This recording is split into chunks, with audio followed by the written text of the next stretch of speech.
Good evening, guys, and once again, welcome back to the Garena Premier League. This is week 17, this is day 2, and this will be game 1. And I'm your host for today. I'm TeddyTibbers. And this is me, Pseudo. As you can see, for those of you who did tune in to our channel yesterday, you have seen us really dressed so absurdly crazy because, Halloween is coming up, and apparently, I am supposed to be a special gift to Ellie, Liliana, Marcella, Tan. If you guys did watch the In the League video where she wanted a pink fairy Gragas, so this is it. This is me. There's a pink fairy Gragas. Where I do have a barrel or cast as a weapon. I do have a magic wand. And I have... This is me, Pseudo. And I am Full Party Ziggs. Yes, and it's... my balloons and my rubber duckies who show.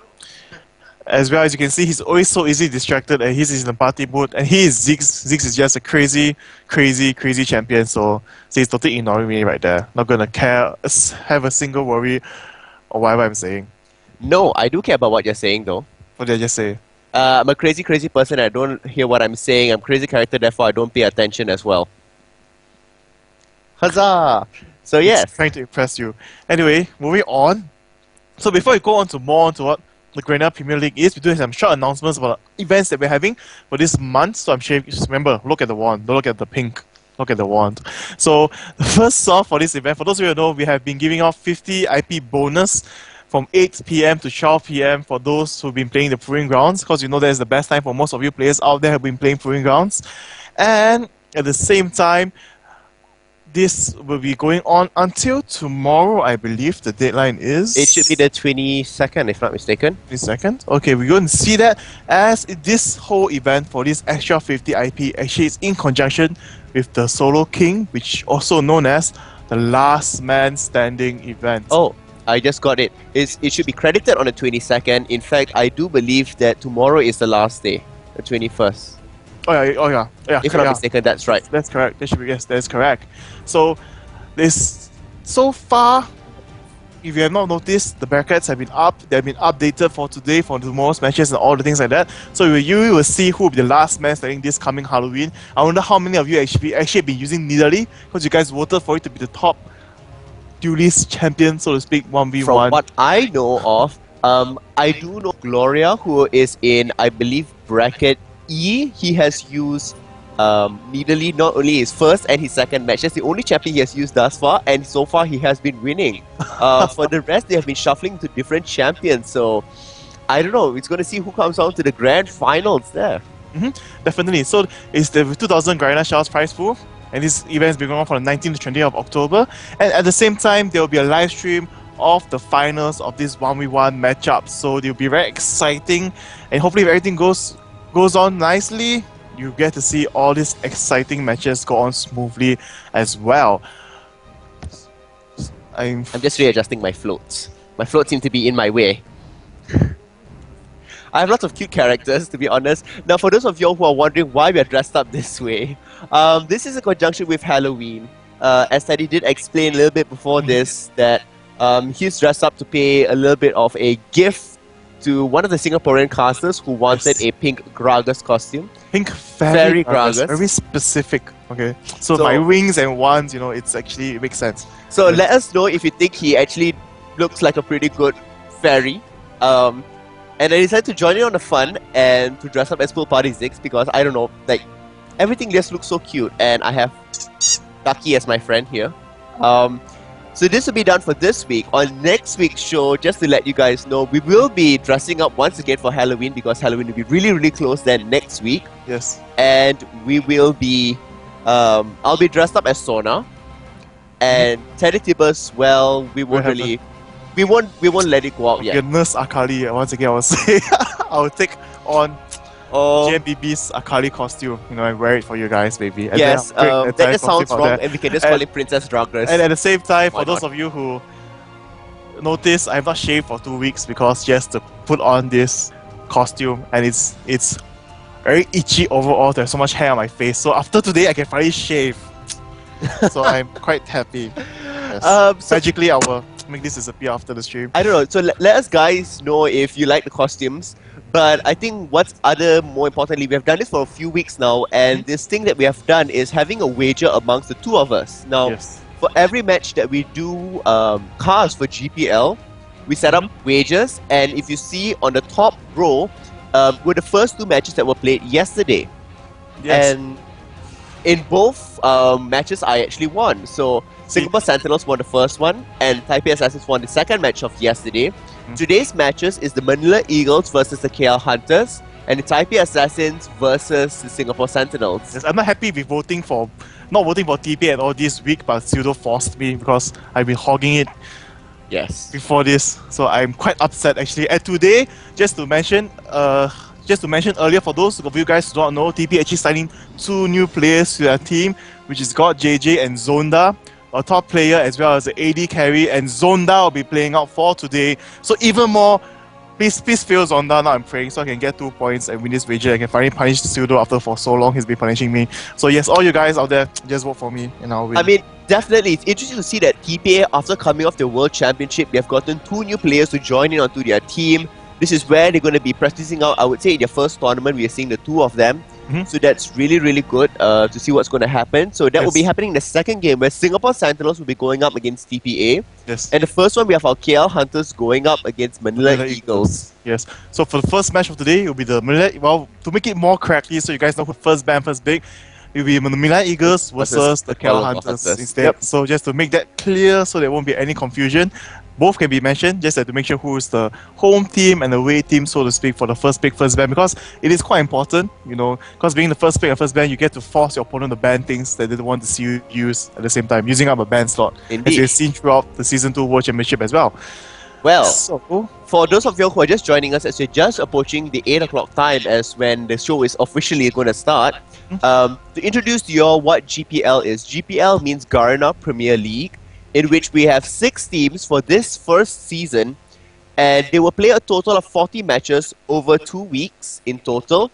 And at the end of all the 40 matches, the second and third seeded team will go in a best of 3, and the winner of that will go up against the first ranking team for a best of 5 to be crowned the GPL champions week 1. And that will be, for season 1. And this is the current standings we have now. So most of the players have actually done 22, if not 23 games already. And we are actually down to 3.5 weeks left for GPL. And currently on the leaderboard, reading the top is none other than the world champions, the Taipei Assassins. Second up there, Singapore Sentinels, very strong, 27 wins. Now fighting it out for the third place spot is the Saigon Jokers and Kuala Lumpur Hunters that are very, very close to each other, 4 wins apart there, and anything can change within these last 4 weeks. And we also have the Manila Eagles and Bangkok Titans holding in there to complete the 6 teams that are competing in Season 1. yes. So all these teams have proven themselves to be very strong overall throughout the GPL, I would say. Even though for Bangkok Titans, their score does not, I would say, doesn't give them justice, so to speak, as a professional team. But overall, they've been showing out that they are still a very strong team overall throughout the GPL. They've added in new members as well, had a change of rosters and things like that going on throughout GPL. Even though they only won 1 so far, but this is because they're just against the teams around the Southeast Asia region, which is much stronger in comparison to them. I would say that if you put maybe the Bangkok Titans into a regional tournament for Southeast Asia, in terms of maybe a Malaysia tournament or Singapore tournament, they'll perform much better overall. Yes, I'm sorry about your ducky. Killing my duckies. Just die. Go ahead. Yes, so I would say that Bangkok Titans is not a weak team overall, just in comparison with these 6 teams out there. They are for the really, Garena really League. strong. They are really, really strong. As you all have known, you've seen Taipei Assassins in the World Championship. Saigon Jokers as well, even though they just got the 9th qualified to the World Championships. Yeah, right up there. And they got the 9 to 10 placing, beating out Dignitas. And lastly, we also have, not last but not least, in terms of international showing, we do have Singapore Sentinels at the IPL face-off as well. So this beating out Curse there as well, which is one of the top teams in North America. So I mean, there's lots of big names to be done out there, and not everybody can win every single match, that's for sure. And I would say it's a luck of the draw that Bangkok Titans did not do all that great throughout the showing, throughout the season thus far.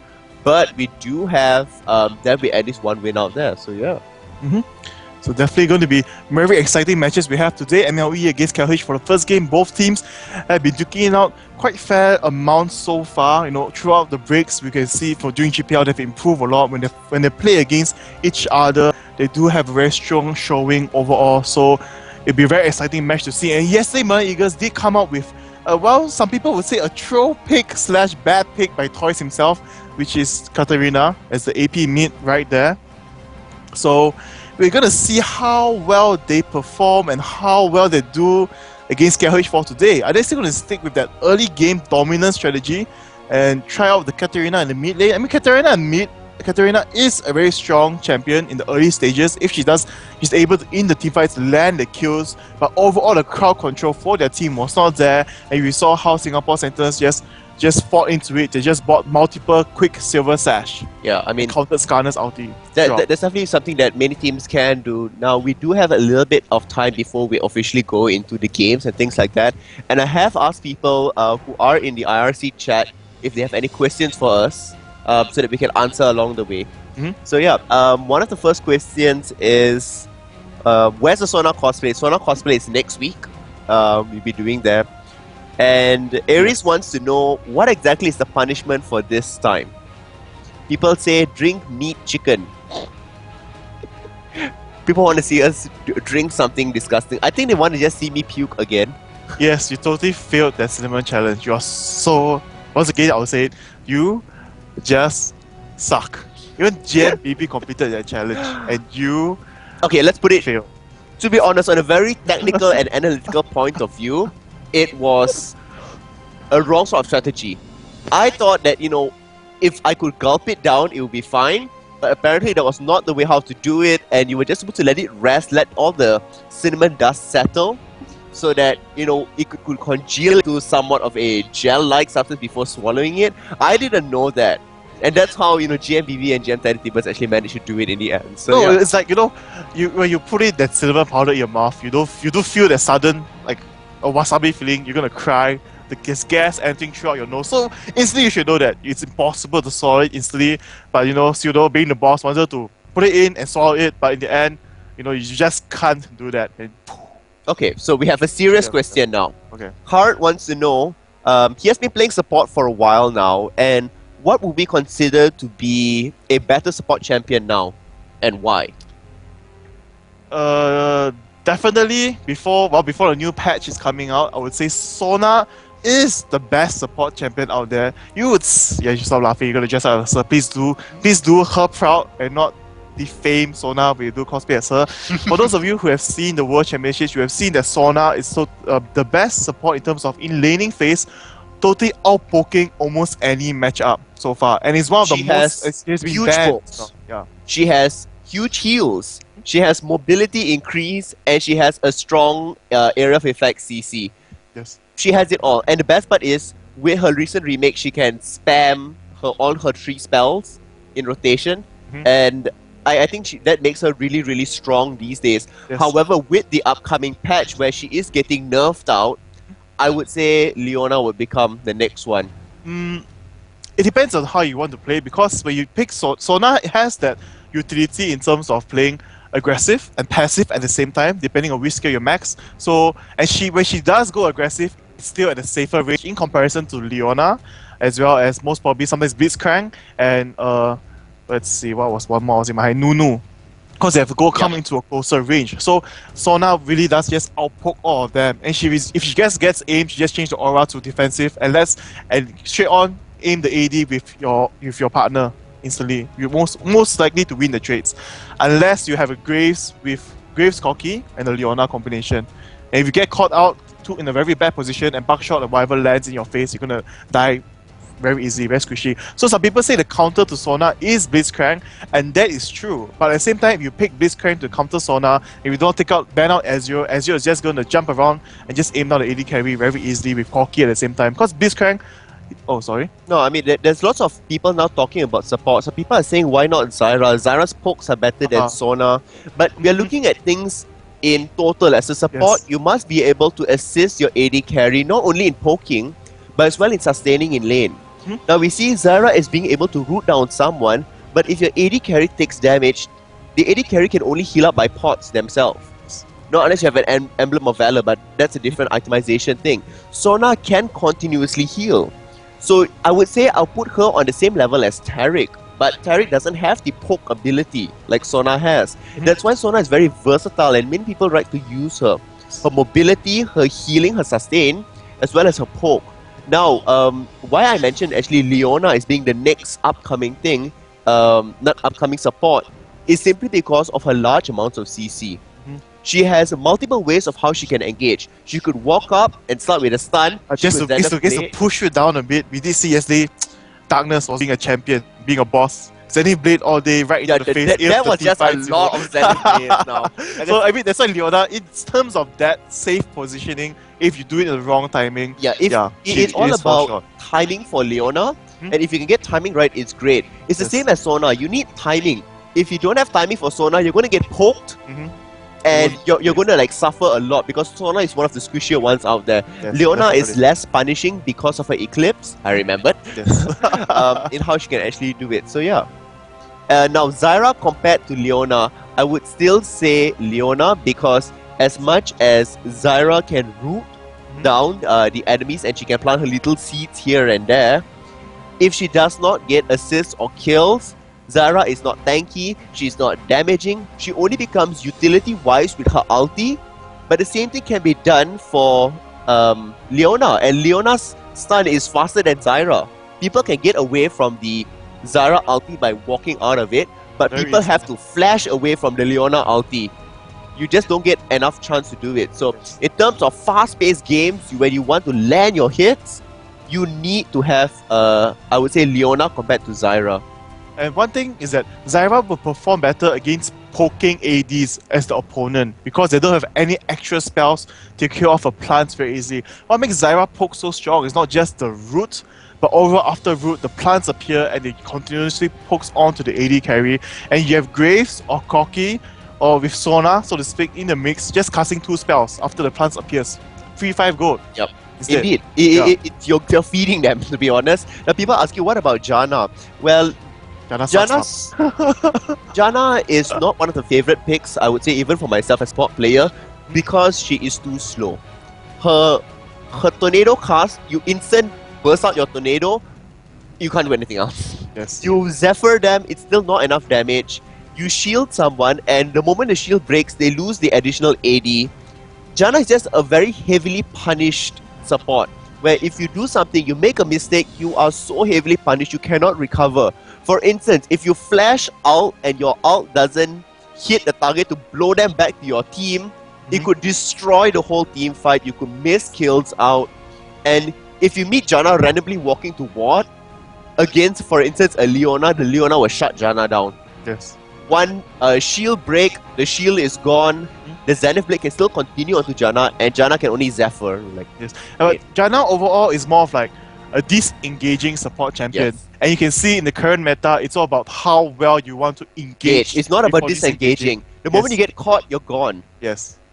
Yes, instantly taken down. So that's why you see in the even World Championship, Blitzcrank is picked out. And Blitzcrank did change so many things that happened. Just one hook, either the champion dies a half-life before escapes or use a flash, anything like that. Making the plays happen, initiating strong and in safe positions. And Janna does not have that. She just can disengage a fight. And right now you can see how all the fights are going and how all the junglers are support junglers mostly, like the higher CC base is not really that helpful overall. I mean, many people have started using Shen jungle once again. Shen support once again. It is good, but I think I'll talk about him a little bit later as we are going into CS right now. So the bans and picks for the Manila Eagles and the KL Hunters have already started to begin. Now, the first ban is indeed Yorick. Pretty standard here. I think they just don't want KL Hunters to be able to use Yorick because we do know Monkeys taking usually the early blue buff, sustaining in top lane with huge amounts of damage being dished out there as well as sustain because he can keep throwing out his ghouls. So yeah. So they've seen KLH have played in the previous 2 weeks, you know how the strategy has been, the Yorick, Carters and Vayne combination. So taking out Yorick definitely shut down the late game Vayne in terms of the survivability. Even if she gets burst down instantly, it's fine, she'll just revive and do shot more damage. And if she has Guardian Angel, it will be the same thing as well. So we're gonna see how well this plays off for both sides, and you're going to see something exciting happen. We can see KLH, of course, banning Rengar, one of the favorite picks out there currently. Even though he has been nerfed once, it's not enough. It's going to get nerfed once more. So we're going to see how well this plays off, because Rengar is really just a strong champion overall. He deal damage without damage items, sustain with not many items at all. He has huge amounts of sustains because when you're having the Spirit Visage up there, your Q is now healed all the way more, and I mean, you can sustain so much. You get a Sunfire Cape, you are so tanky, you can instantly jump on the AD squishies or AP squishies, and nobody wants to deal with that huge amounts of punishment. Yes. Because if Rengar, if he just gets 2 kills in the beginning, he snowballs into snowballs oblivion. so Just strong. squishes everyone after that. No problem at all. I mean, for those Right. of y'all who are playing solo queue and wanna excel and make sure like you get a win, I would say go for Rengar. You can either do top Rengar or jungle Rengar. They're both very, very, very strong. Yes. And you start off with getting Ionian Boots. Yes, I said Ionian Boots. Because of the cooldown reduction, it helps so much. Immediately move into a Kindle Gem and build up into a Spirit Visage. At the same time, if you are getting lots of kills, get a Bone Tooth Necklace. If not, go straight away into a Sunfire Cape. It's like Perfect. that is more of a cooldown reduction / tanky for your team. But for those high bursts, you see them go for Brutalizer and Lantern. Yep. So really, it depends on your style and build, on what you really like for playing Rengar. Because Rengar just allows you to decide which one you want. And still, AP Rengar is still very viable out there. Oh yes, AP Rengar is hugely viable out there. I mean, for me, when I take my masteries, I go actually for Magic Pen instead of going for Armor Pen. Simply because my W is just ridiculous.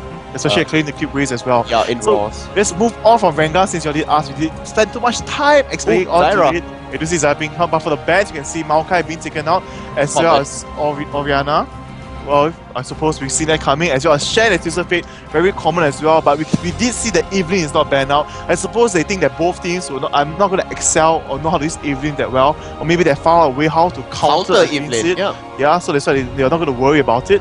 So, but however, they did give the first pick of Ezreal to MLE right there, and you can see Ezreal is just that favorite pick out there. I think many people would actually start making the call that there's going to be Vayne picked up on the side of Fear Hunters. We shall see, we shall see. So, on the counter side, it is going to be Zyra support, as well as Jace is going to be, well, high poke composition overall just by those two picks. Zyra does have quite a far range poke for the Q and E, and we see for Snoy right now going to take on Lee Sin. Most probably going to be a top Lee Sin, I believe. I remember MLE playing quite a good Lee Sin at the top lane, but no going to switch on to Skarner.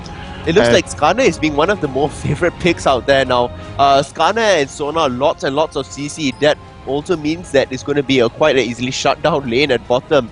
Once Skarner reaches 6, he could, do a flash impale straight away, picking up whoever's in the bottom lane. If Zyra is there, Zyra will be so squishy, she'll be brought down. Yeah, but at the same time, if instantaneously. the wards are well placed, Zyra does have the ability to stop Skarner from Indeed. getting close Yep. at all. Just throwing the ulti or just throwing the roots will stop Yes, Skarner in their tracks. And we see there's the Sona and Ezreal. See, this is what we say. This is the high sustain, high poke composition, and at the same time, you'll be able to land easy kills with the power cord from Sona, Hymn of Valor, and Ezreal jumping in with his Mystic Shots and Arcane Shift. It's like free kills all over the place. And here we're going to see Corki being picked up, not Vayne. Because Corki, in a sense, in terms of overall burst damage, if the trade does happen, if Ezreal chooses to jump in, Corki will win out. Because his Phosphorus Bomb just does that much more burst Yeah, damage. the burst And damage is huge. And the skill shots for Ezreal is much easier to dodge at the same time. Yes. So this is how it's normally being played out. Ezreal will be fighting against Corki most of the time. We have seen it. And normally, if in terms of one-on-one trade early stage, without considering supports, we're going to see the AD carries fight, Corki will win. I mean, it's quite interesting to see that Cassiopeia might be picked up. We haven't seen Cassiopeia much at all. And it's actually going to be pretty interesting to see if indeed it is a Zyra support or a Zyra mid. I think, based on the lineup, I would say that it's going to be Zyra support, I would say. Well, we'll find out with the last one. But looks like it's not going to be Cassiopeia. It's in fact going to be Diana, but it hasn't been fully locked. Yeah, I mean, Academia. Cassiopeia is not going to be a good pick overall in my opinion. And we can see again MLE once again going to try out Nidalee instead. Gonna try out the dual push strategy, which worked out for them the early game. But they couldn't carry forth Yeah. into the late game. Carry forth to the late game. And mid lane is going to be Vladimir out there. And Vladimir in the mid is really very strong against a lot of champions. And one of the counter against it, a lot of people say will be Cassiopeia. Yeah. Because when they do trade hits, Cassiopeia will win out with the Twin Fangs cooldown reduction after landing the poison. As Vladimir does have quite the short range in overall. But even when spell Vladimir does use his Sanguine Pool, the poison still ticks away. But it's going to be an instant lock Lux. Yes, and we do see because I knew that Zyra was going to be support because I still see Gonans. They're going to try out their poke and also teleport strategy overall, Yeah. and we see Lux right there with teleport and flash. So definitely Zyra. I like KL Hunters high mobility now. We can open acceleration gate out there.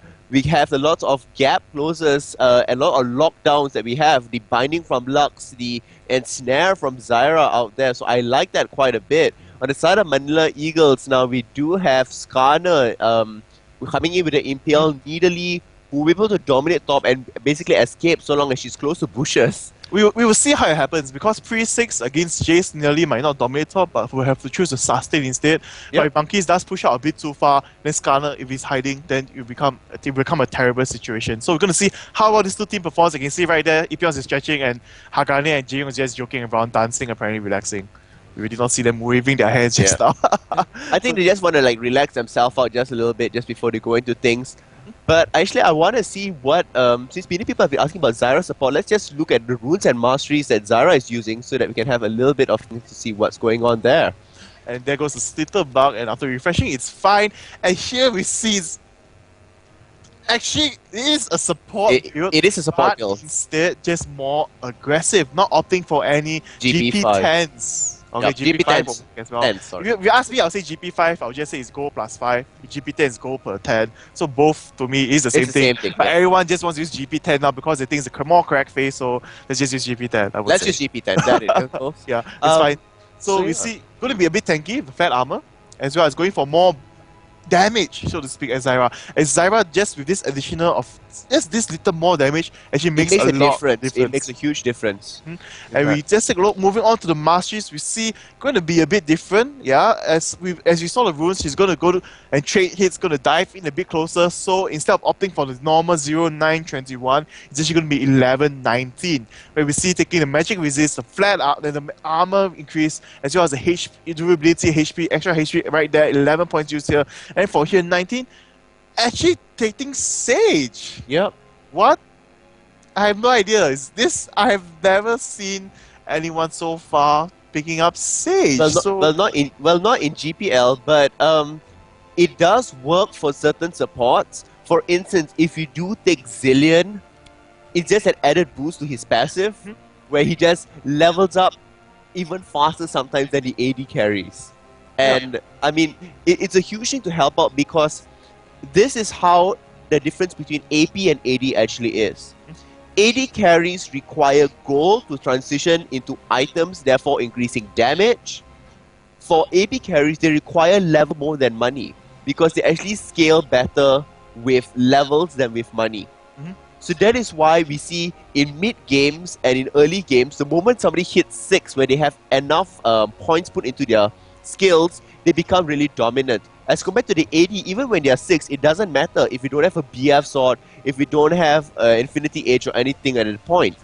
So in terms of an AP support here like Zyra, it is very key that she stays high enough in levels to make the lane work because she does not have gold generation quintessences. So this way we'll see how well that plays off. For being aggressive, being able to dive in for the kills. Koki and Zyra, with the overall burst we've seen the runes and masteries, is going to be able to take down Sona quite easily, I would say, and quite quick before anything happens. So it's going to be interesting match to play overall. So we're just going to see how this plays out for both sides, I would say. So right now, we would say that KLH does have an advantage in terms of the mid lane because not support, but Lux does have teleport. So if they do land the ganks well enough, the teleportation is used overall. It's going to be fantastic. I would say that in terms of late game, it will go in the favor of Kuala Lumpur Hunters because for one, Jace can split push and Lux has teleport to do crazy things. Now, but on the other hand, Nidalee and Vladimir at very late games are very, very strong. Yes, as well. Especially when yes, Zonya.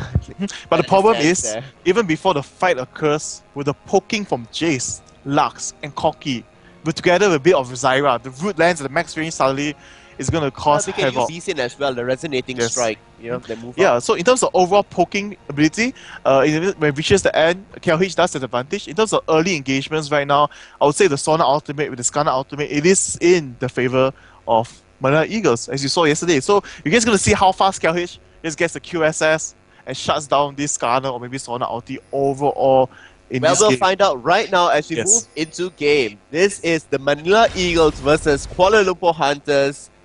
Let's go. Yes, let's go. KLH, Boleh. We'll see them.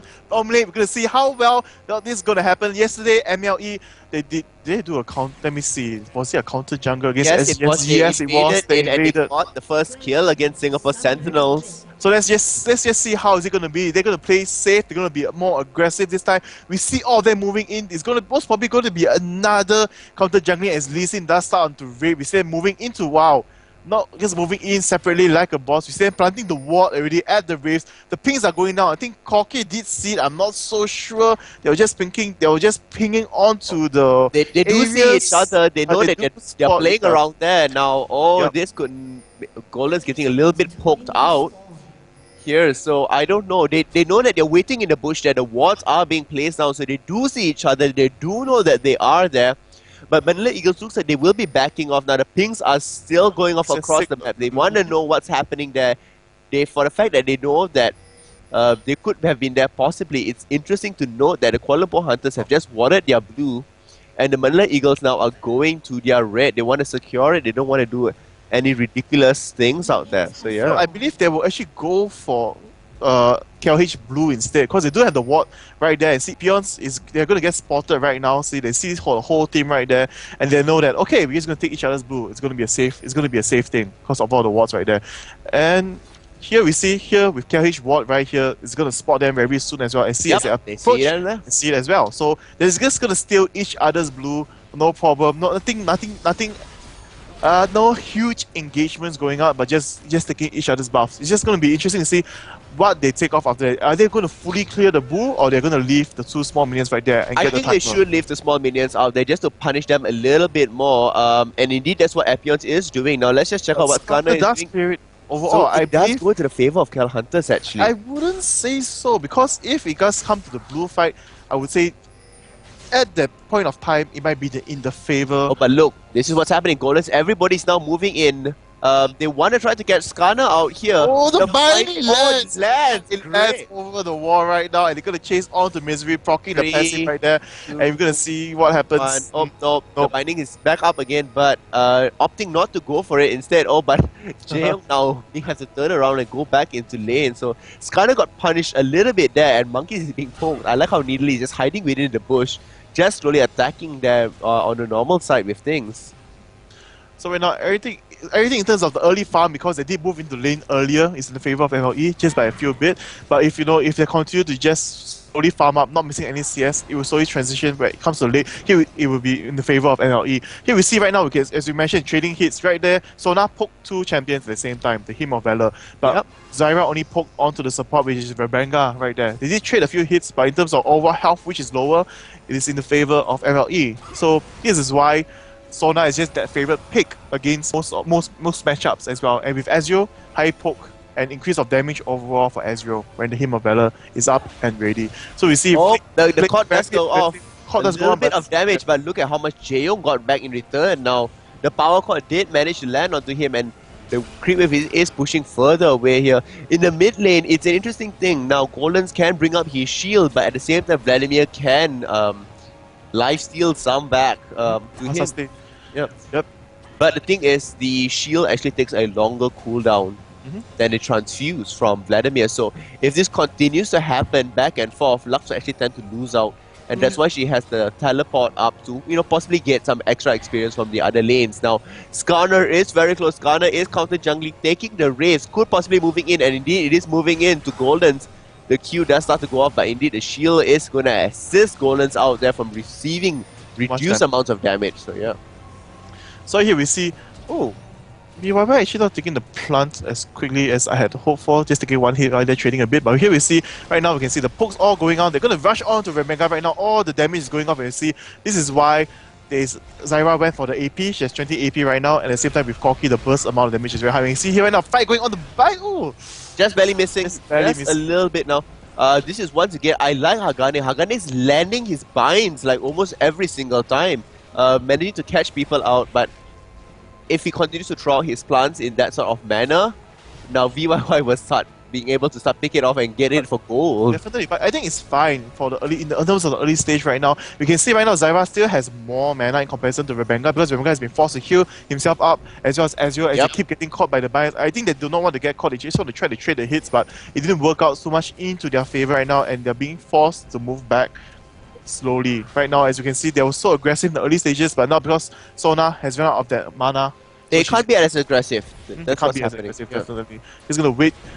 Oh, wow, there's a good dodge by VYY actually using the Arcane Shift to dodge the Phosphorus Bomb right there. Oh, that's like, I know you're gonna do it. He's lit.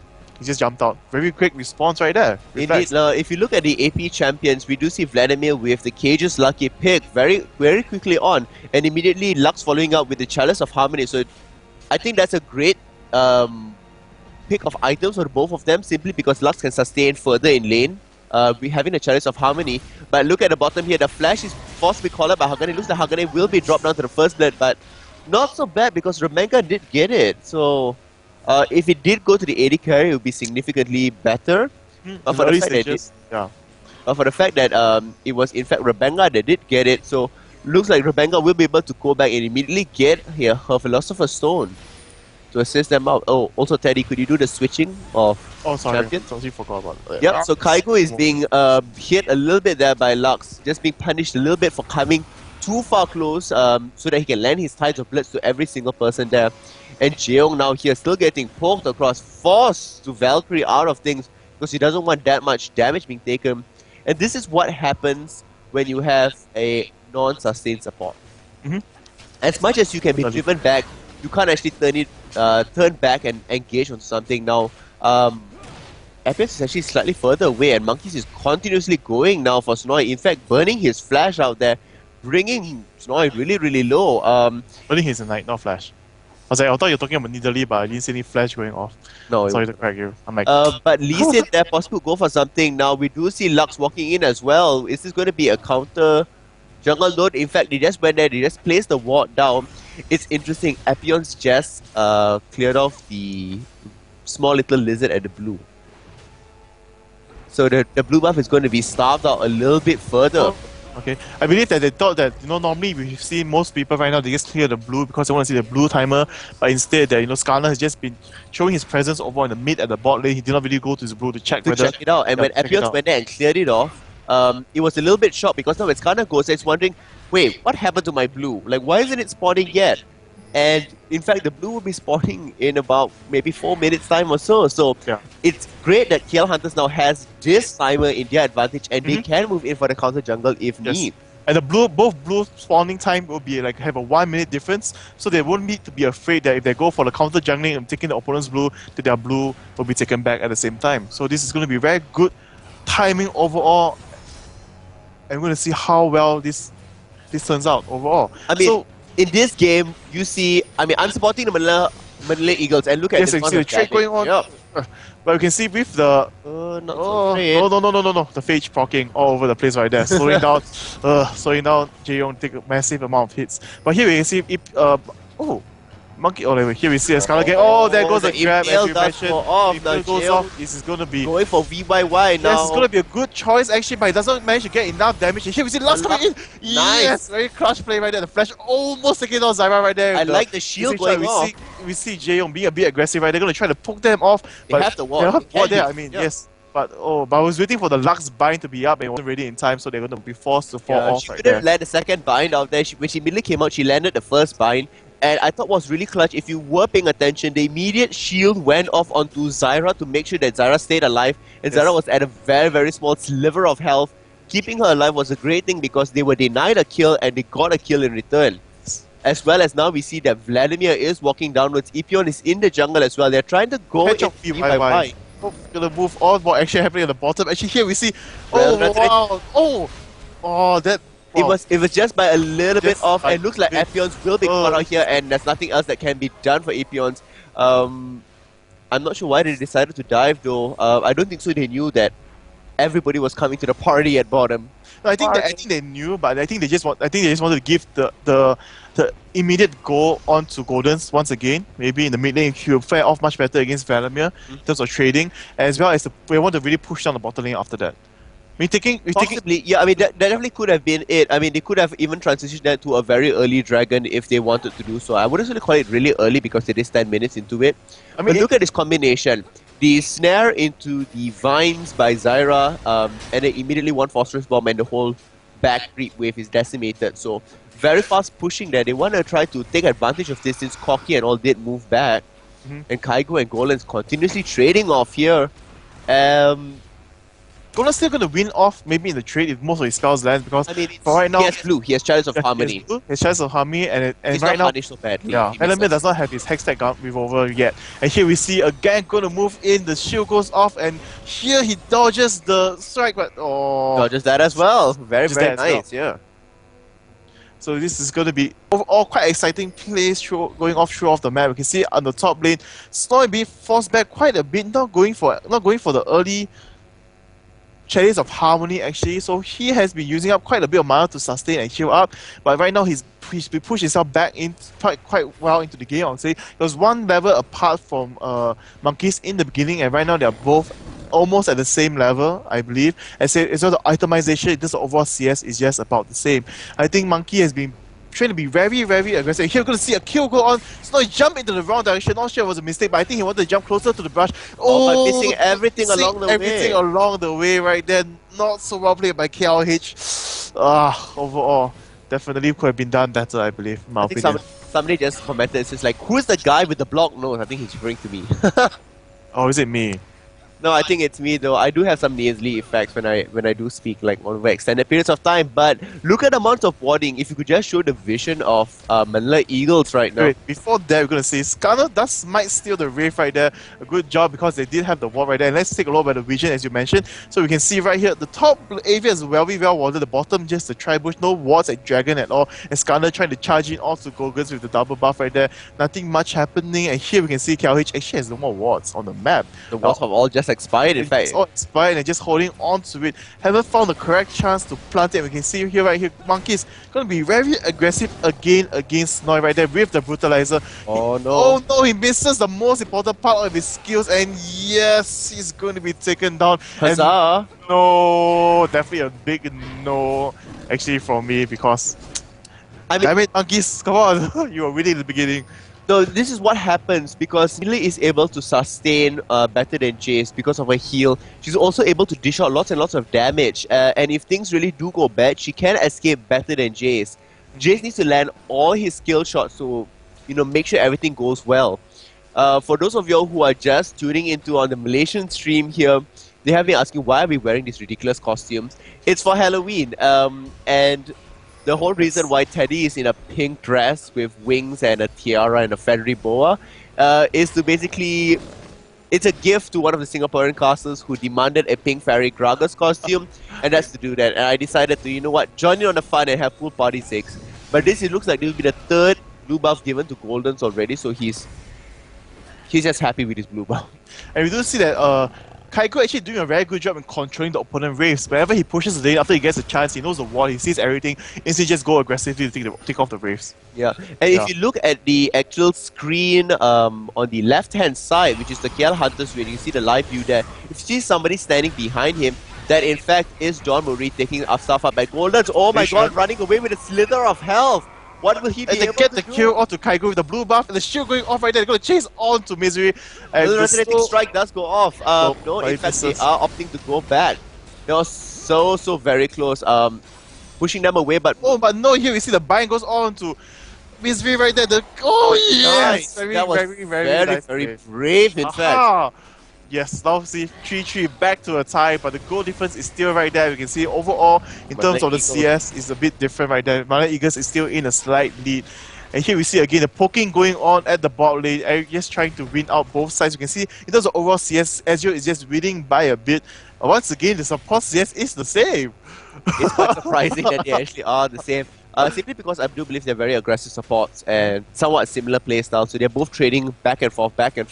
And at times, because their spells, for instance, the Qs on both sides of them do affect the creeps. And it's not a single on-target hit. Yeah. That's why they tend to get, like, you know, these few extra bits of CS here and there. But you can see right now, MLE is actually going to pull the lead for 50-minute mark, maybe onto 2K, slowly just stacking up on this CS lead, so to speak, overall. So we're going to see how well KLH responds to this, whether they're going to take down the early tower and then move on to earlier, not the early dragon, but the first dragon of the game to push them back up in terms of overall gold. It's going to be very exciting to see how well this plays off. But in terms of overall in the mid lane right now, Golden's is going to feel very comfortable. He has completed his team's unholy grail overall. Just take a look at the goal difference and scored the 2 kills. You can see he is almost about the same as Vladimir, but Vladimir instead is keeping up the gold just by the overall CS and the wave steals he has taken, as well as GP5, which is generating extra 300 gold for him already. So yeah, so overall it's moving on quite slowly, I would say. Misery Got the lane already, and we can see Ipios actually moving into the rush. The wall does spot him out, and here MLE is going to force to fall back just a bit more, not to be too aggressive. It's quite interesting to note that it's at 15 minutes now. Baron is already up, but Dragon has not even been taken, not even attempted to be taken. And the turret does go down, and Nidalee will have free reign to go up there into Monkeys and do whatever he wants. It also is quite easy to note that many people are complaining that, oh, this Nidalee is bad. This is what I'm reading on the chats. But Nidalee was pretty low on mana, and the Chalice of Harmony can only heal up so much mana in time. Whereas Jace had so much extra mana, and that's why he could continuously harass Nidalee away. It's like in the early stages, where the Chalice of Harmony, in terms of trading, Jace will definitely win out. Yep. By the time when it slowly transitions, once the Chalice of Harmony has been brought up, then Nidalee will be able to slowly sustain much better and trade his much better. As you can see just now, Nidalee was almost at full mana. The kick does go off. Kick coming off from Ipios Chase. But here we see the Sanguine Pool going off, and Vladimir might be saved. The laser for... Oh, it's actually down. The laser was used just now. Oh, the overall burst went off already. I was hoping for a laser to end it right there. No, I'm pretty sure that would not have happened. But Braid, in fact, walking down and flashing across the wall, preventing, you know, from any sort of additional damage along the way. So it was great plays. Yeah. I mean, come on, Manila Eagles. Yesterday we showed a very impressive game against Singapore Sentinels. This was also for the early game. So we shall see how well they do late for today. We shall see indeed. Choosing to use Skarner yesterday and today on Skarner as well. Skarner has been a huge presence, in fact, on the map, trying to go and gap onto the multiple lanes. So I do like the fact that Skarner is being used a lot. Now, if you look at Snoy is just, with the blue buff, with Chalice of Harmony, you will not see Nidalee losing out. Yes, he's staying in the lane, no problem at all. And if he does trade him with Monkeys, he has no problem sustaining and hitting back up. Here the mid lane trades are both based on transfusion and armor. You can see Monkeys actually going to dive in for the kill, pushing Snoira back as he was about to pounce in. Switch back to the human form. You can see again another dive going on. Ipions and Golden's going to catch onto Kaigu, but Ipions will not fall off. But Skarner comes in, will he be able to land the... Oh, wow. The last stick. Tight. But look at Snoy, you see, this is what he's doing. He's healing up along the way. He's trading off with Monkeys, and there's nothing much that Monkeys can do, especially since Nidalee's tower is still right there. If the escape needs to be done, she turns to Cougar form, pounds away, and just touch any sort of push, gains the additional mobility, and it's going to work out in their favor. Now, it looks like Manila Eagles is poised to take up a dragon. They don't see the weird ward placement there. I would say it's not really that weird. It was like... what is theirs? But they did not see one inside. I mean, you can't see it here. Okay, we can see it. Just give a quick look overview. You see, you can't really see it that well overall. You don't see it, but for this, they do know if they are going to take the dragon. So, yeah, it's quite interesting to note that the blue buff will be coming up soon for the side of KL Hunters once again. And it looks like... And I think much has been going on. No super aggressive plays overall. Both very safely farming, trying to push each other back and forth in the lanes. And only... If it's going to go to a farming game, and it's going to drag on to like 40 minutes, what's going to happen is that I do believe it's going to go to the favor of Manila Eagles. Not exactly so, but... That's my call. That's your call. In terms of... It will depend on how well they'll be able to perform their speed pushing, which wasn't shown yesterday. When you pick Nidalee, the most important thing is the split pushing.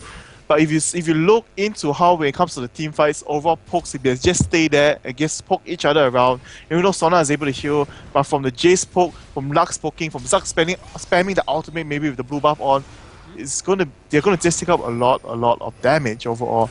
So we're just gonna see how this plays out. You can see right there, he doesn't even care. Just using the ultimate to farm the creep so that Vladimir is not able to push too far. Yep, and Skarner's coming in there. Looks like Skarner might go in for the Impale. In fact, the Impale does land. There is no Hemoplague when Golems are not going to escape from this. Bye-bye. Yes, and right now after taking down Golems, they're going to move on to Dragon. At the bottom, Rebecca does go down. Bye-bye might go down as well. He uses his flash and uses the arcade shift, but they're going to fall back because they know that melee is coming in. We've seen Nizali coming in together, going to pounce with Skarner, going to pounce in soon. No, we're going to fall back. Nice the root. and she's just dishing out Look tons at of that. damage. Half-life gone instantaneously. That was ridiculous. But here they just need to drag out. You can see here Jace as well is pushing in. They do ping it, and right now we can see that right now only Snoy is going back. It's going to be a bit too slow, and they're going to move on to the Dragon. And Jace just might be able to take off this tower as he has Ionian Boots. His cooldown overall for his abilities is very quick, and he just definitely will be able to bring it down. Now Nidalee will come back, but I don't believe it will be in time. The creeps are already attacking it, and the creeps will be able to clean it up before Nidalee even gets to go there. So that 2 towers now in the favor of Kuala Lumpur Hunters from the top lane, which was great. A slight trade-off to the Dragon that was taken there, but I mean, 1 tower to 1 Dragon, that's a basic math of gold being traded. Yeah. But what is also given now here is not only the extra experience that Dragon gave, but the extra map control that the top lane has now. Nidalee isn't able to run back to her towers and be safe any longer, and Jace can abuse this by being extra aggressive in conjunction with Lee Sin being around there. So all you need to do is ward up the enemy blue, and they should be able to do some interesting plays from there. So great job. And not only that, we've seen that Zyra Hakane is forced to play very defensively with the items. He has used all his money to buy wards, and overall he hasn't gotten a single GP10. And here we see Sona with 2 GP10s up, both earning about 500 gold for her already, and here we see that Zyra just getting the first GP10 is going to be put off so far behind. And overall with the GP10s on the map, we see Skarner also having it, giving about almost 800. Oh, here we see a fight going on. Nope. Well, Ipiel's jumping to the walls. Wow, just nice as Snoy jumps over look the at wall. that time. The blind landing, a blind man again, slowing Snoy down. He will be able to heal it up, no problem. Yeah. Now, people are asking, do you think that it's unfair that Dawn is standing behind the team as they are playing? And a pause goes off. I'm not sure about what's happening there, but yeah. Actually, I would say that's not Dawn. In my opinion, that's actually the manager, just a guy. Because Dawn is much taller. Is it? Yeah. And we see a pause going off, so would you like to go and take a look? I technically can go take a look. You know what? I'll go. Yes, I believe it is just a guy. And it's not Dom. Oh, wow. And normally Dom really does sit on the opposite side. He does it with his own area, so to speak. It's okay. If you just put it back to me, they want to see me in a sexy pink princess progress. And see? Yeah, see, in fact it is. I told you, it is just based on the height. You should know that it's just a guy. Because Domori is much taller and normally you can't even see half of his face. And also Domori normally just looks over the game from his own side and see what's happening from the streams, so that he does not affect the overall gameplay to be happening. I mean, he just sees and takes notes of mistakes being taken and overall how MLE is playing better. But overall, when it comes to the gaming, when the game starts, he doesn't say anything at all. Yep. So basically, it is not Don Murray that's there. The game is being resumed right now. So it is the manager that's just behind there, overlooking things so that he's able to see a direct point of view on what's happening, because this is played on a tournament realm and not on a normal server where he can, for instance, just spectate. But you can see actually a live sort of action of what's happening now. Snoy using the bushes to his advantage, the tall grass there, so that even if he is smacked away, he can turn into cougar form, pounce back, and then use the extra mobility from the brush. I do not really like the itemization of monkeys, I would say. I think instead of going for the phage, he should just straight away went for the bloodthirster. like how most glass cannons Jace is being played. Yep. It's increase the overall damage, and in terms of the trading, he will not lose out anymore. Even though Nidali does have the heal, does have the lantern, but overall with the damage being placed out and the life still gaining back the health, it should be in his advantage overall. So we here see now Snow getting the blue once again is just going to continuously stay up there at the top lane. Does not need to go. He doesn't need to go anywhere, no. Until maybe the dragon comes out in the next 4 minutes, but nope, he does not need to go anywhere else at all. So right now we see they're trying to set up a gang, but they're gonna fall back. They do see the ward does spot misery right there. And, Jaeyoung and Hagane is forced to fall back, not going to be able to play too aggressive. And Lee Sin is coming into the fray, but the wards do see him right here, and they know that he is coming in as Skarner returns into the lane with the Oracle. And here we see actually Jaeyoung charging in. Not sure why Ezreal went in a bit too late. He got caught and they landed the kill onto him. The burst damage was right there. The burst damage was very strong. Sorry, I missed it because I wanted to see whether Misery and EPS will fire it out before the AD carries and supports. And at the top lane now, Golden's being all poked. the damage. Golden's being poked, but nothing much there. I like the fact that Manila Eagles is very, very strong in this. Now, even if it is 5-5 and the towers are equal, look at the gold difference. That's a 4,000 gold difference there. So that is going to help Manila Eagles out every little bit further. And just look at how fast Nidali is clearing the creep wave. It's how fast she is pushing. Especially if those of you that don't notice, the heal of Nidali not only grants heal, it also grants attack speed and grants a lot of it grants significant amounts out there, and it does actually help huge amounts, especially when it's pushing creep waves.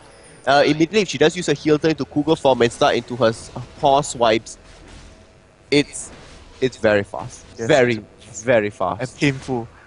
Yeah. But you see for the AD itemization is in the favor of Ezreal with just a bit more CS and also the dragon money, so to speak, overall. And here we see, Hagane being caught out there by Skarner, instantly being taken down. Not the best positioning overall, but because you see MLE planted the ward right in the mid lane, so they know that everyone had fallen back and the Hagane was the only one left right there. And here we can see they're going to be very aggressive right now, going to take off the opponent blue buff. And you see Corki moving into position, going to be able to spot off something.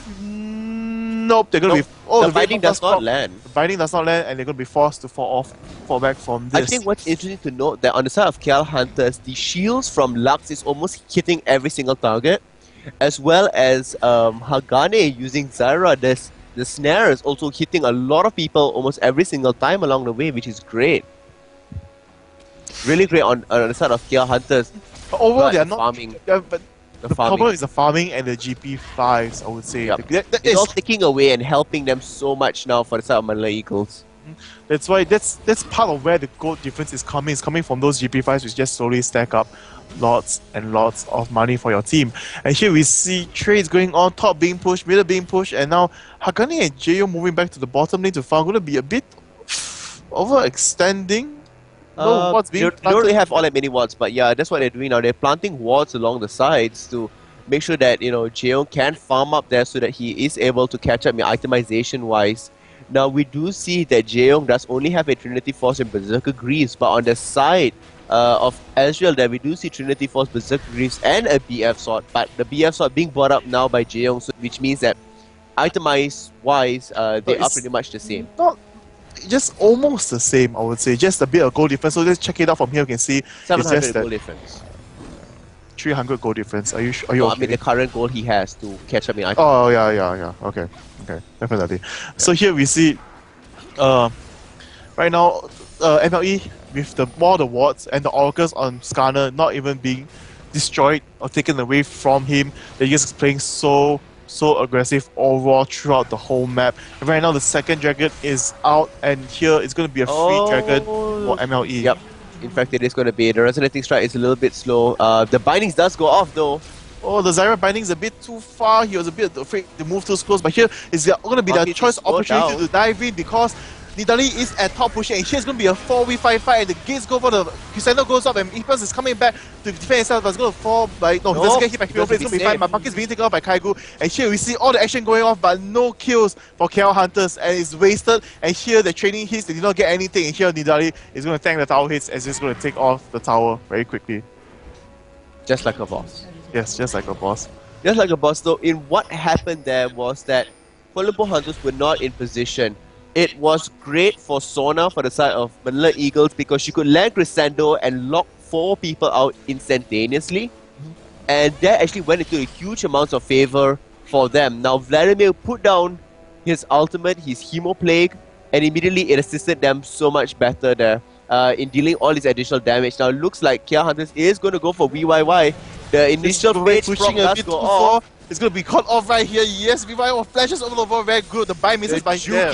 Running, unable to run away from the bind of Lux from Goldens. And yes, this is something they need. It's just a slight advantage somewhere. And right now, one player has been taken down, and they should opt to push a lane.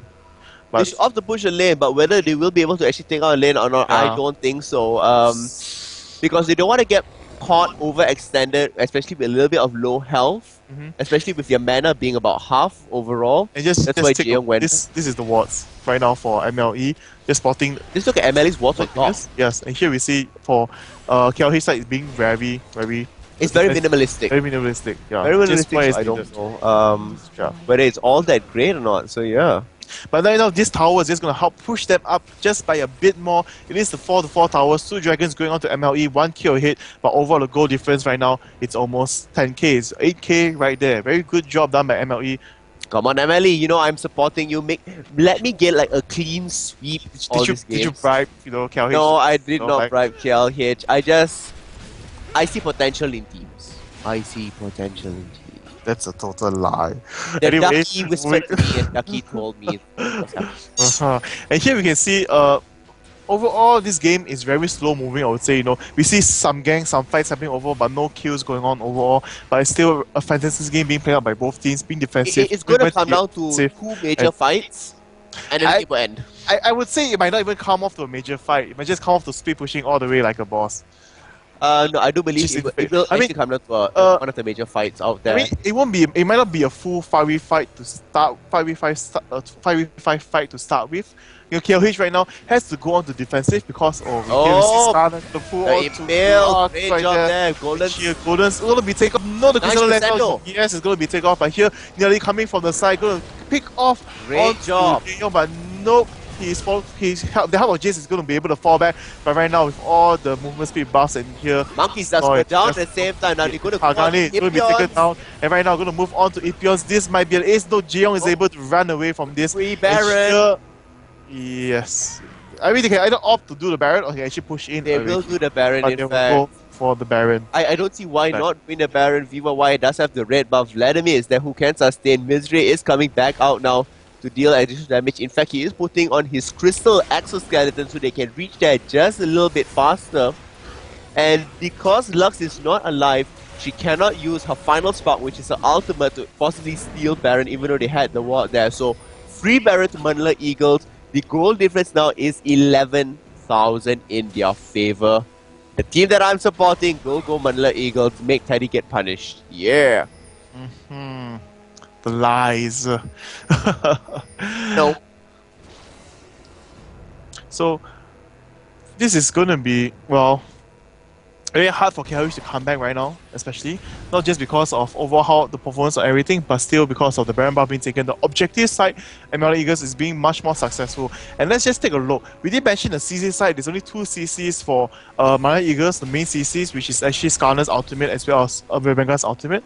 Overall, on the side of KLH, it's almost about the same in terms of the amount of CC that is far range, but the problem is, will it hit? Yeah, it's all about landing it that's happening, and yeah, people are annoyed that Lux ultis got changed because nobody could pronounce it before. Finalis Falcon, like... Okay, it's gonna be Super Ultimate Rainbow Spark. Is that your next cosplay outfit?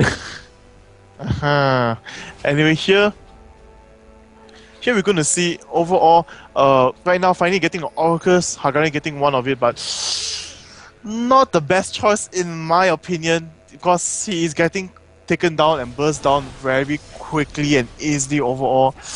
Right now, KLH really just needs to find a way to pick off someone, but it's going to be very hard. Nidali does have the high mobility. Skarner also with the high mobility. Sona just giving everyone mobility to run away when it's needed.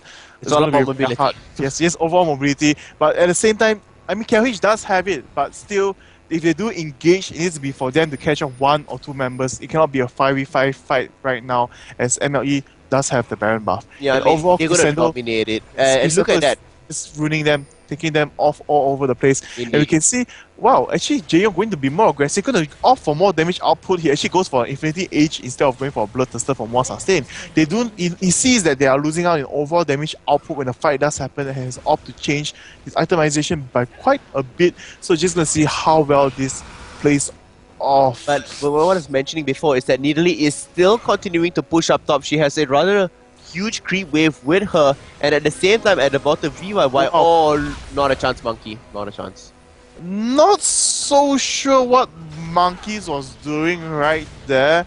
He got caught, like, but it was on like purpose. I think he thought he could. I mean, he thought he could run through the base, like run through into the base with his acceleration gate, but he's not a tanky Jace. He's a glass It's cannon. a glass cannon waste, Yeah, and his glass just got smashed. yeah, yeah. His glass just got smashed It's over there. 12 to 6. Come on, Manila Eagles. Start poking away at the towers. That's what you're doing. That's what Lily is doing on top. And the moment everybody else responds to the top, the bottom is going to start pushing as well. Oh, the tower's just about to go down. Will the tower go down? Oh, here goes the Skarnas. Kid. Come on, hit the tower. Yes, if he Hit has run the away. tower. Oh, Yes. it must not be enough. Like the tower does go off as well. Here we see bottom.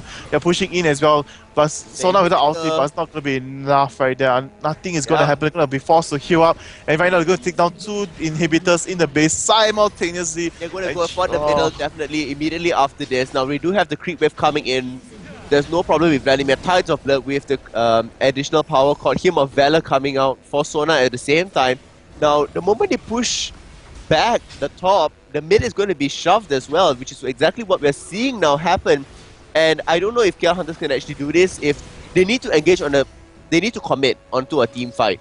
Yes. And if they don't do it, their towers and the inhibitors will just disappear bit by Not bit. only to commit, but commit and win. But we can see here MLE is going to fall back and going to go back and buy up the items. We can see now the gold they're holding on hand with with Vladimir holding 3,000 gold, ES0 2,000, and Nidalee and Skarner also almost hitting 2,000, just a bit away. They're going to go now straight away for the dragon at the same time, so there's additional gold being brought out there. So I like the fact that they're taking objectives every single place. They're going to teleport back, buy items, and they're going to move back now.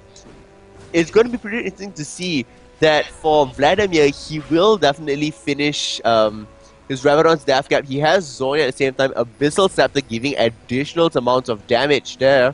VYY buying up almost a Guardian Angel, just a little bit more short about it. And oh, I love this item on Nidalee, Guinsu's Rage Blade. With that 8 stacks on it, it's going to be devastating. Unstoppable. It's Increasing the gonna heal, be the skill damage, devastating. and overall damage in Kuga form as well. Kuga form, most of the damage for 2 of the skills are actually AP ratio. Only one of it is the AD ratio.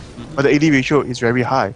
So, it's going to see how well KLH can, whether they can be able to bring themselves up To from be this honest, position. if you think, the question is, do you think they can actually make a comeback here? And in my opinion, Here unless there goes the Impales, right? Going on to Jaeyoung. Jaeyoung being caught off. Crescendo goes off. Instantly taking the AD carry down. And here Zyra's ulti is a bit too slow. Not just stuns them, but here we see Kaigu being Oh, a boss, look at just the charging, damage. flashing, going to take off the kill.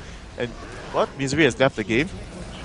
I think there goes the disconnection, but it does not matter. Here we see MLE just going to end it off, even though they do have a member who is DC, and here Kaigu using the Zonias, but still going to be taken off. Snowy has left the game as well. What's happening here?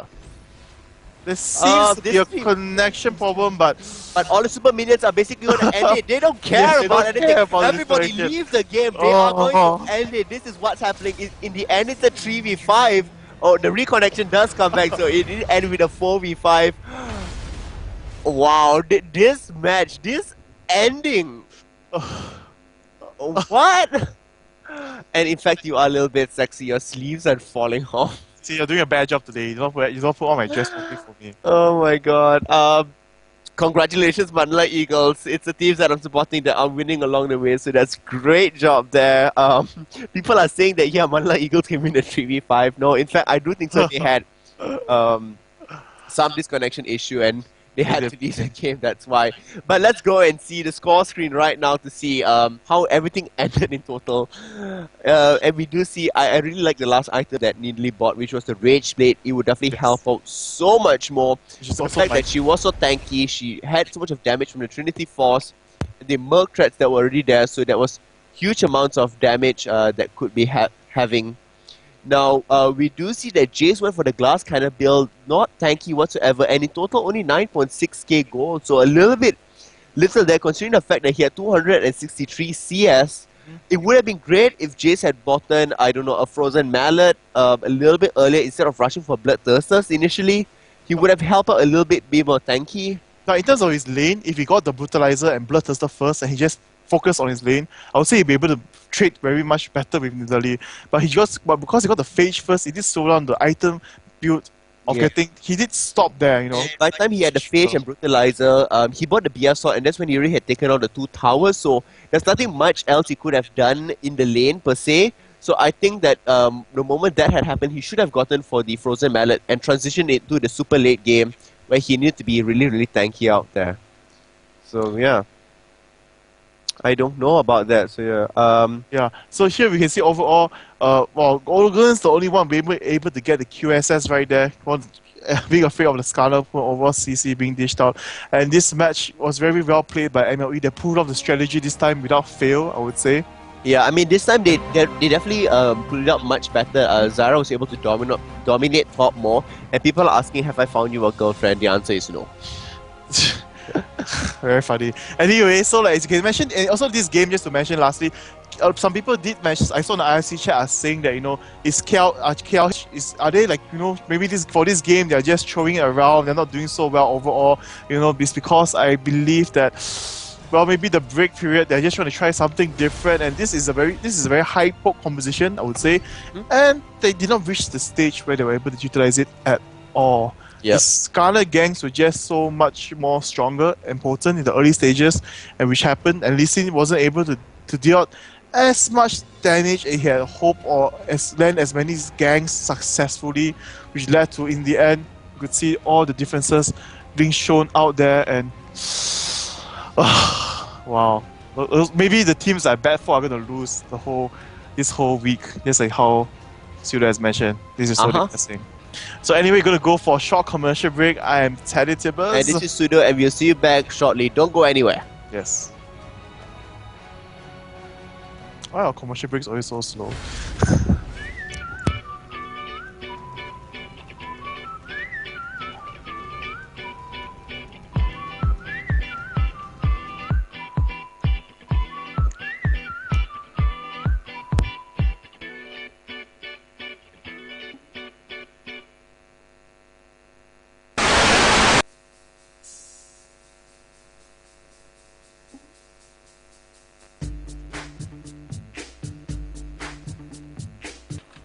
Golden, are you playing AP this game?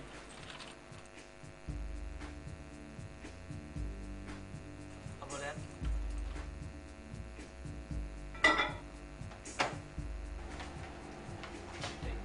We're hungry. Opponent? We're going toilet. Opponent?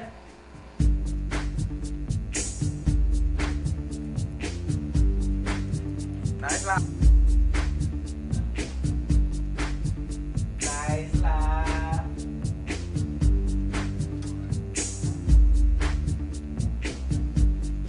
Nice lah.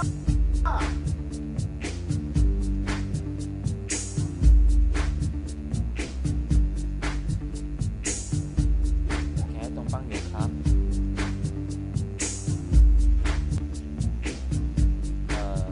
Kẻ tông băng được hả?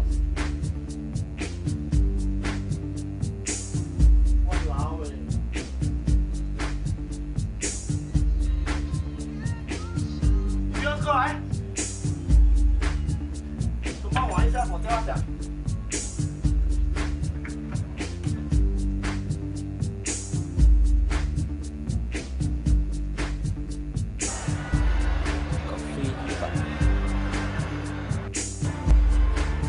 Có free gift?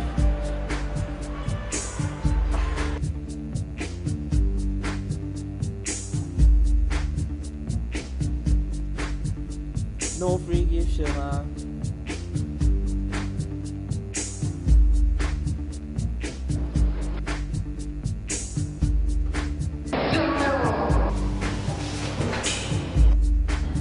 You know, today damn straight. Just now, I knocked the Pseudo down the stairs and it fell down. Oh, shut up! What's that? Oh my god! Welcome back to the Garena Premier League. Back on the show. Mr. Phil, what happened?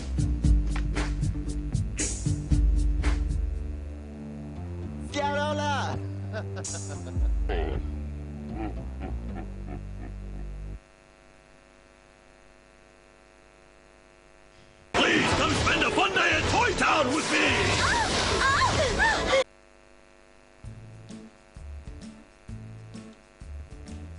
Hey Summoners, it's time once again for homework, and remember, never do homework on your own, never do homework in ranked. Make sure you have a full group of 5 friends in normal queue whenever you try anything on this show. So World Championships still in progress. Might as well take something straight out of the brackets. Let's talk about the Dignitas swap. AP in the bot lane, AD in the mid lane, and a roaming support. Tarek started off in the jungle helping Shyvana take care of the creeps, but then started to roam to lanes that needed his help the most. Granted, it didn't exactly work out too well for Dignitas, but that's not going to stop us from giving it a shot. So this week we're going to run something very similar to what Dignitas did with a lot of the same champ picks. You're still going to have Tarek roaming support, Greg is down in the bot, and Ezreal AD in the mid. However, here's where we put our spin on it. Pick 2 other melee bruisers for the top and for the jungle. Tarek really is the centerpiece of this comp, so in order for him to get rolling, he needs those move 5 boots as quickly as possible. Then you can build in your GP10s, then you can get into your oracles. Also keep in mind that wards are the biggest enemy for any roaming comp, so before you start going into lanes for ganks or babysitting, clear those out first. When you're done with your truly fabulous game, come on back, let us know what you thought about it. Is roaming support still viable in this meta? Did Dignitas get outplayed, or were they just lucky? We want to hear what you have to say. Next week, as always, we're going to give shout outs to the top comments, and be sure to still leave your suggestions for future episodes. But hey, until then, do your homework. Evelyn.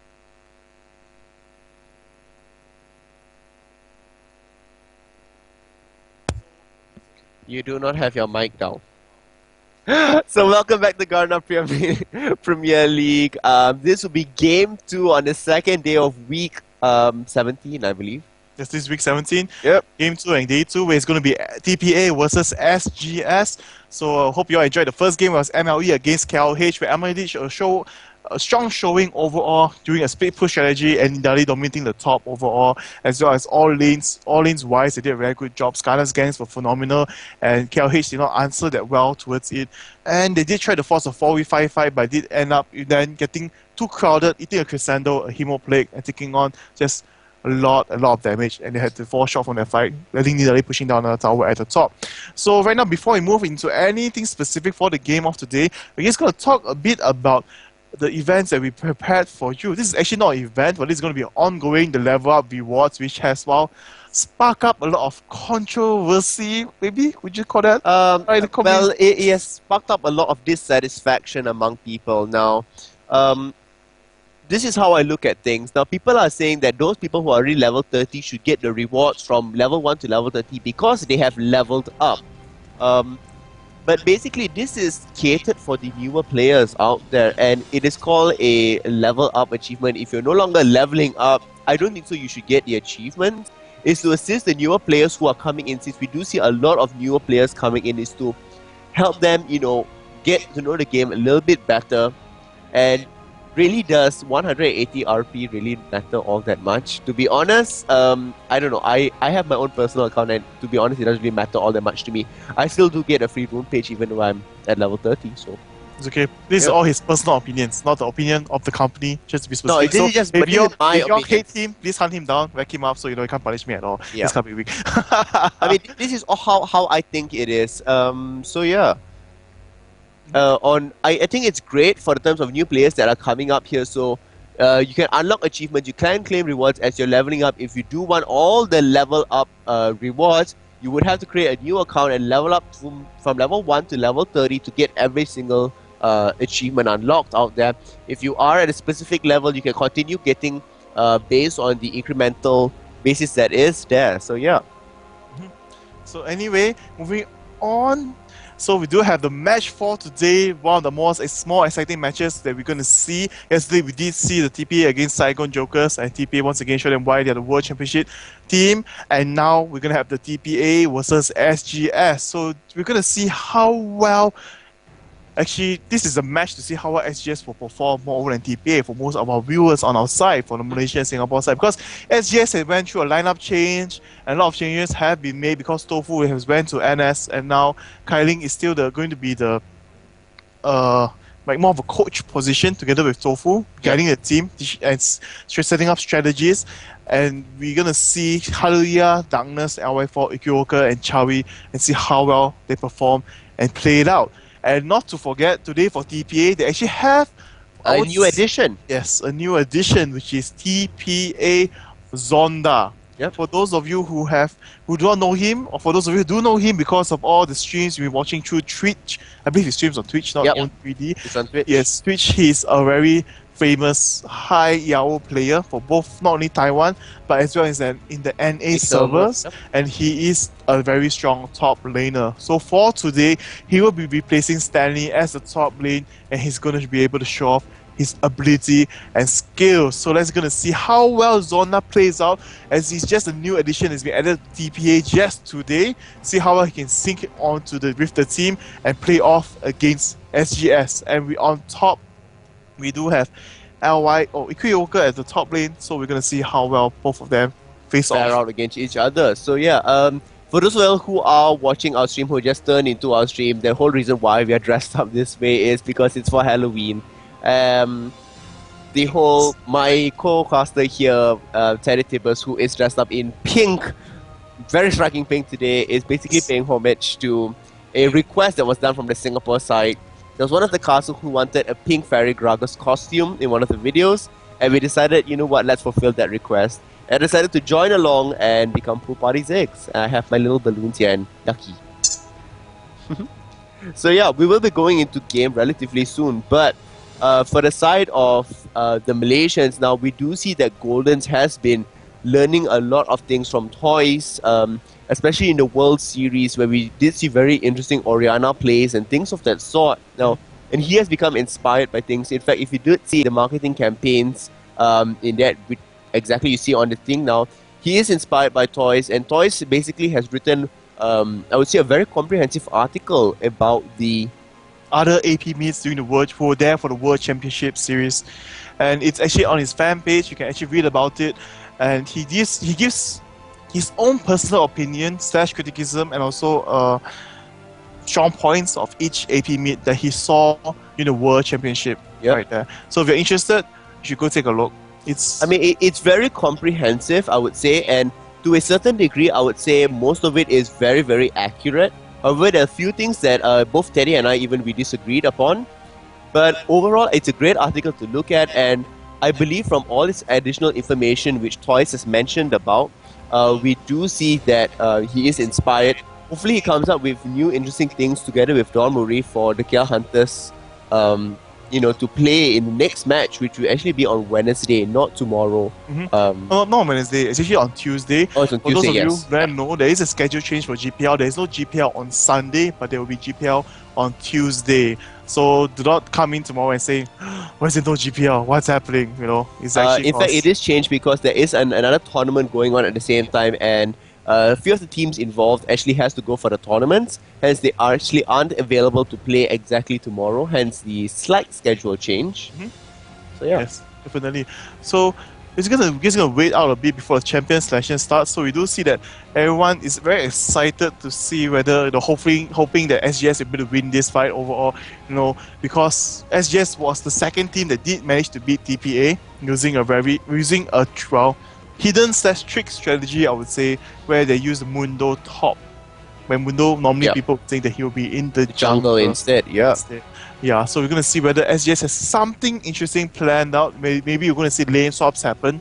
Possibly out there.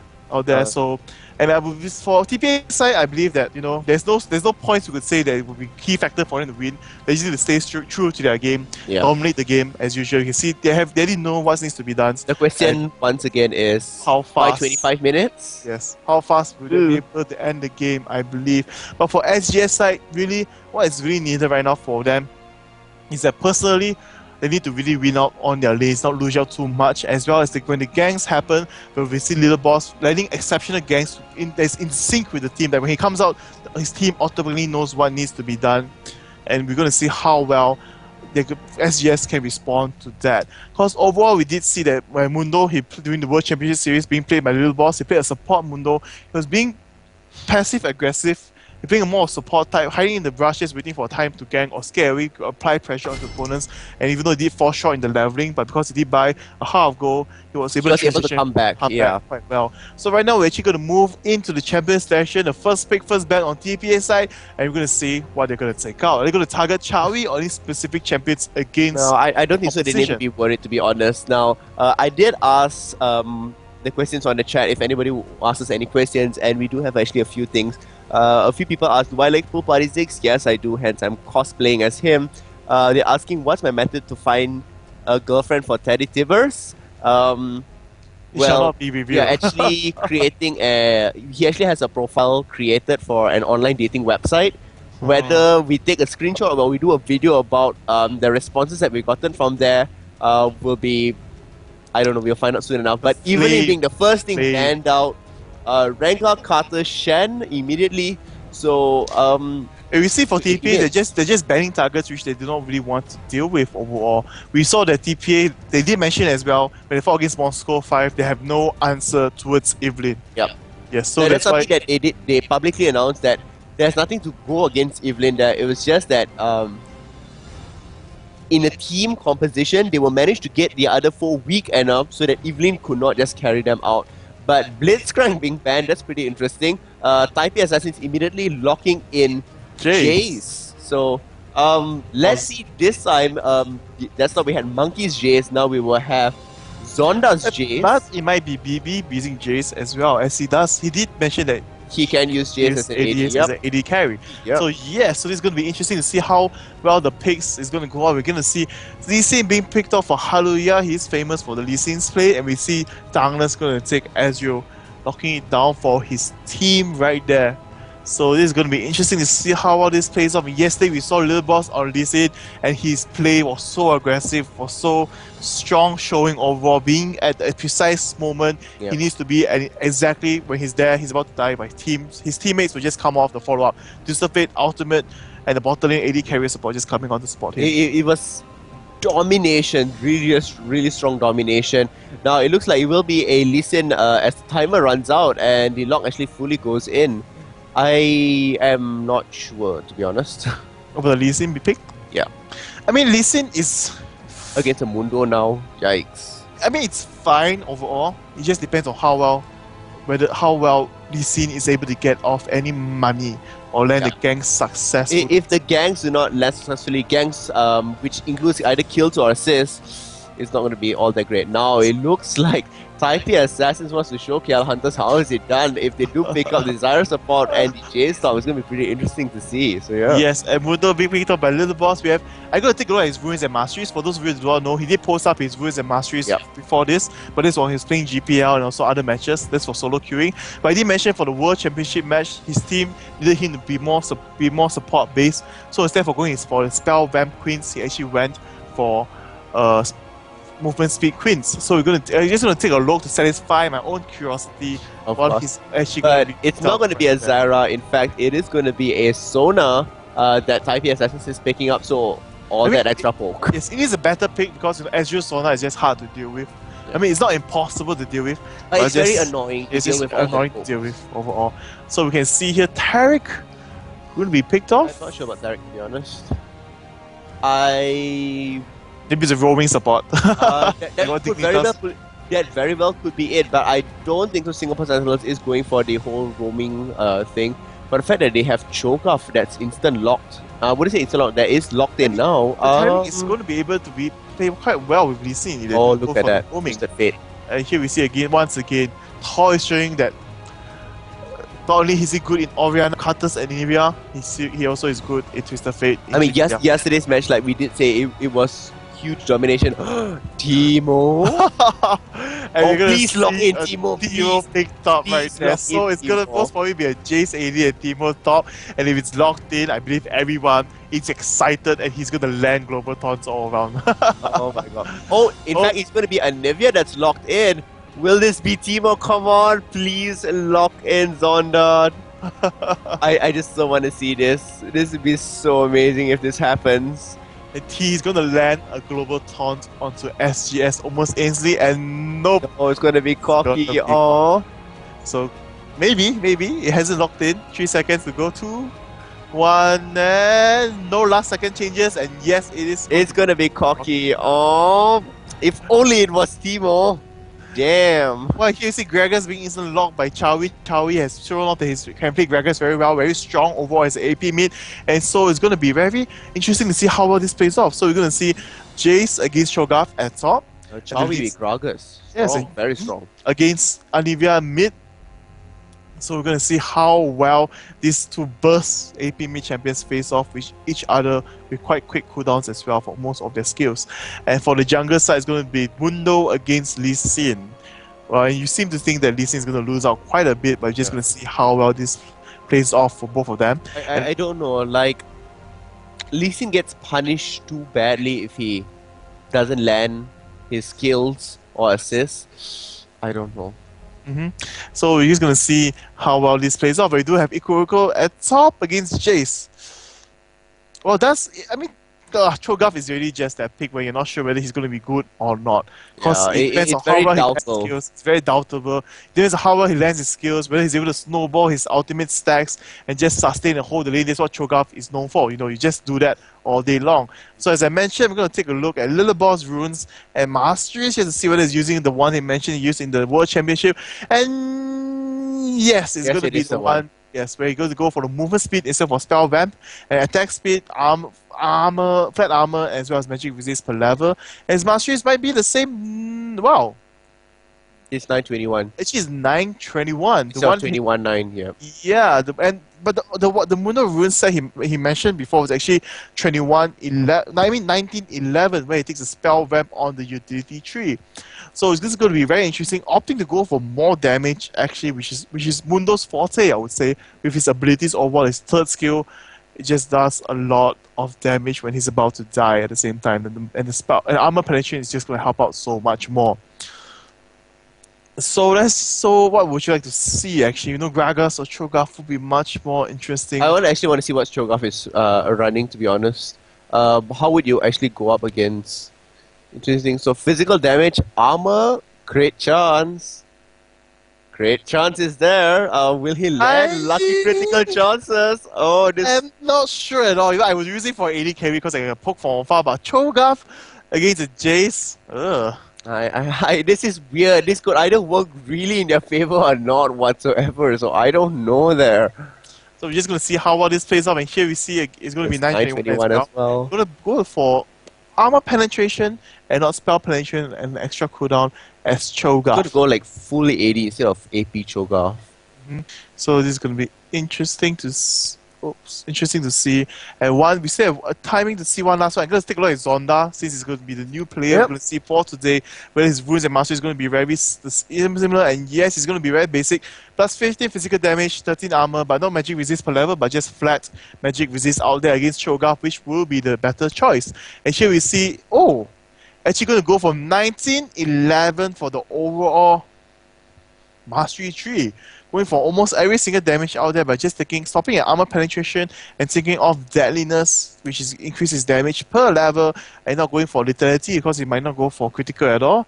And here we see going to take less damage for minions as it's going to dive in. It's going to help out much more than flat armor, and taking off resistance is going to help him quite a bit as overall Cho'Gath does magic damage more, and here reducing incoming damage. So I believe he's going to play very aggressive for Jay. He's going to just dive in, trade hits, and come out without taking out that much damage overall.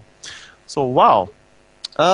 It's pretty interesting actually to see that done. So it's going to be like a almost pure AD tanky Cho'Gath. So I'm expecting, I don't know, this item has been nerfed quite a bit and we haven't seen it in a while. It's Atma's Impaler.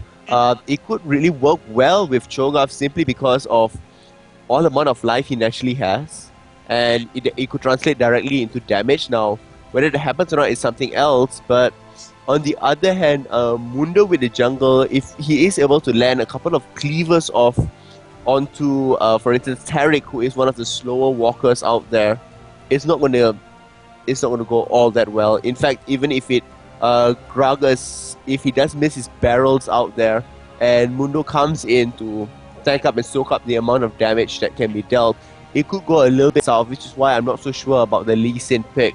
Now, for this game, as we move right into it, I am supporting TPA Assassins once again, and you are supporting The Teddy's. Singapore Sentinels. So Chowie, don't let me down, as everyone thinks you're the muscle man and carrying the team all over the place. So let's right go now- into game right Yes. now, and we have the TPA Assassins versus the Singapore Sentinels. The top two teams for the Garena Premier League dishing out once again to see whether who will be win on the top in the sense of dominance. As now TPA Assassin is the World Championship champion, everyone's going for a shot to beat them. And here we can see them playing very aggressive, just moving into position. Straight away going to move onto the opponent's raid, but going to fall back actually. You're going to wait in separate places. Yeah, you're going to wait in separate places. Here we see SGS doing the same thing, moving on to the opponent's raid, or maybe just guarding their blue. And Look at the amount of pings. yeah, the amount of pings going down. Here, see a ward being planted already. Very quick ward, early ward by mistake. So here we see SGS also moving in. Yeah, What- SGS moving in, and look at that. They are going to move all around. They have placed the wards around there, so they are going to hide someone near the dragon pit, in fact. Are they going to do what TPA did to SAJ yesterday? It sure looks as if their quick studies, they immediately started to learn, and looks like they're going to use the strategy again. So they're just double checking every single bush out there, making sure that nothing is, running up there. And with that done, But we do see Sona already planted a ward already. So they're definitely going to be spotted. So they're either going to move on to the raid where they'll be spotted, or maybe go for golems right here where BB and Mystic. oh, looks like they will be spotted And in 3, yes, they 2, will 1. be spotted They see right it. there, and they see the fat Gragas walking in. Not the pink They- Gragas, but They it's see the- Pink Fairy Gragas walking out there. So yeah, they know what's exactly going to happen. They could possibly go in for something now. Gragas is walking back. And here they see the pokes going on. Here, Cork, BB, and Mistake after taking the double golem very quickly. Right, they're just going to move in. They try to steal. Well, they managed to steal it out. Oh, the smite Nope. does go off. So Hallelujah did manage to get the red buff, and they're walking away. Mundo immediately responding, and it looks as if he is going in to steal the red as well. Yes. But the wall there will notify Singapore Sentinels that, hey, you know what? Mundo is right near red. Time to But- go in for something. And in fact, the pings are going off already. Looks like Yes. Gragas Chowie will be headed in that direction, Mundo- but red is Mundo- taken. It's just a boss. He clears minion Oh, waves. stop! Equivocal is coming in No, there. it's The not gonna life be is enough. really See, he low. just dodges that stun right there, and here trading hits Equivocal. Nothing much you can do as a level 1 Nothing Cho'Gath right there. much. Once you miss your stun, Cho'Gath is like, I can't do anything. anything in the early stages. Yeah. So Yeah. here we see Mystic and BB playing very aggressive, poking out Darkness at LY4 as they did do a bit of damage from onto Darkness in the early stage just now at the red buff, and just going to put on more aggression onto the Ezreal More and hurt Tariq. onto them. Yes, more hurt onto But them. we do the character swaps, please. No! Yes, just to make it a little bit easier for you guys to see out there. So yeah.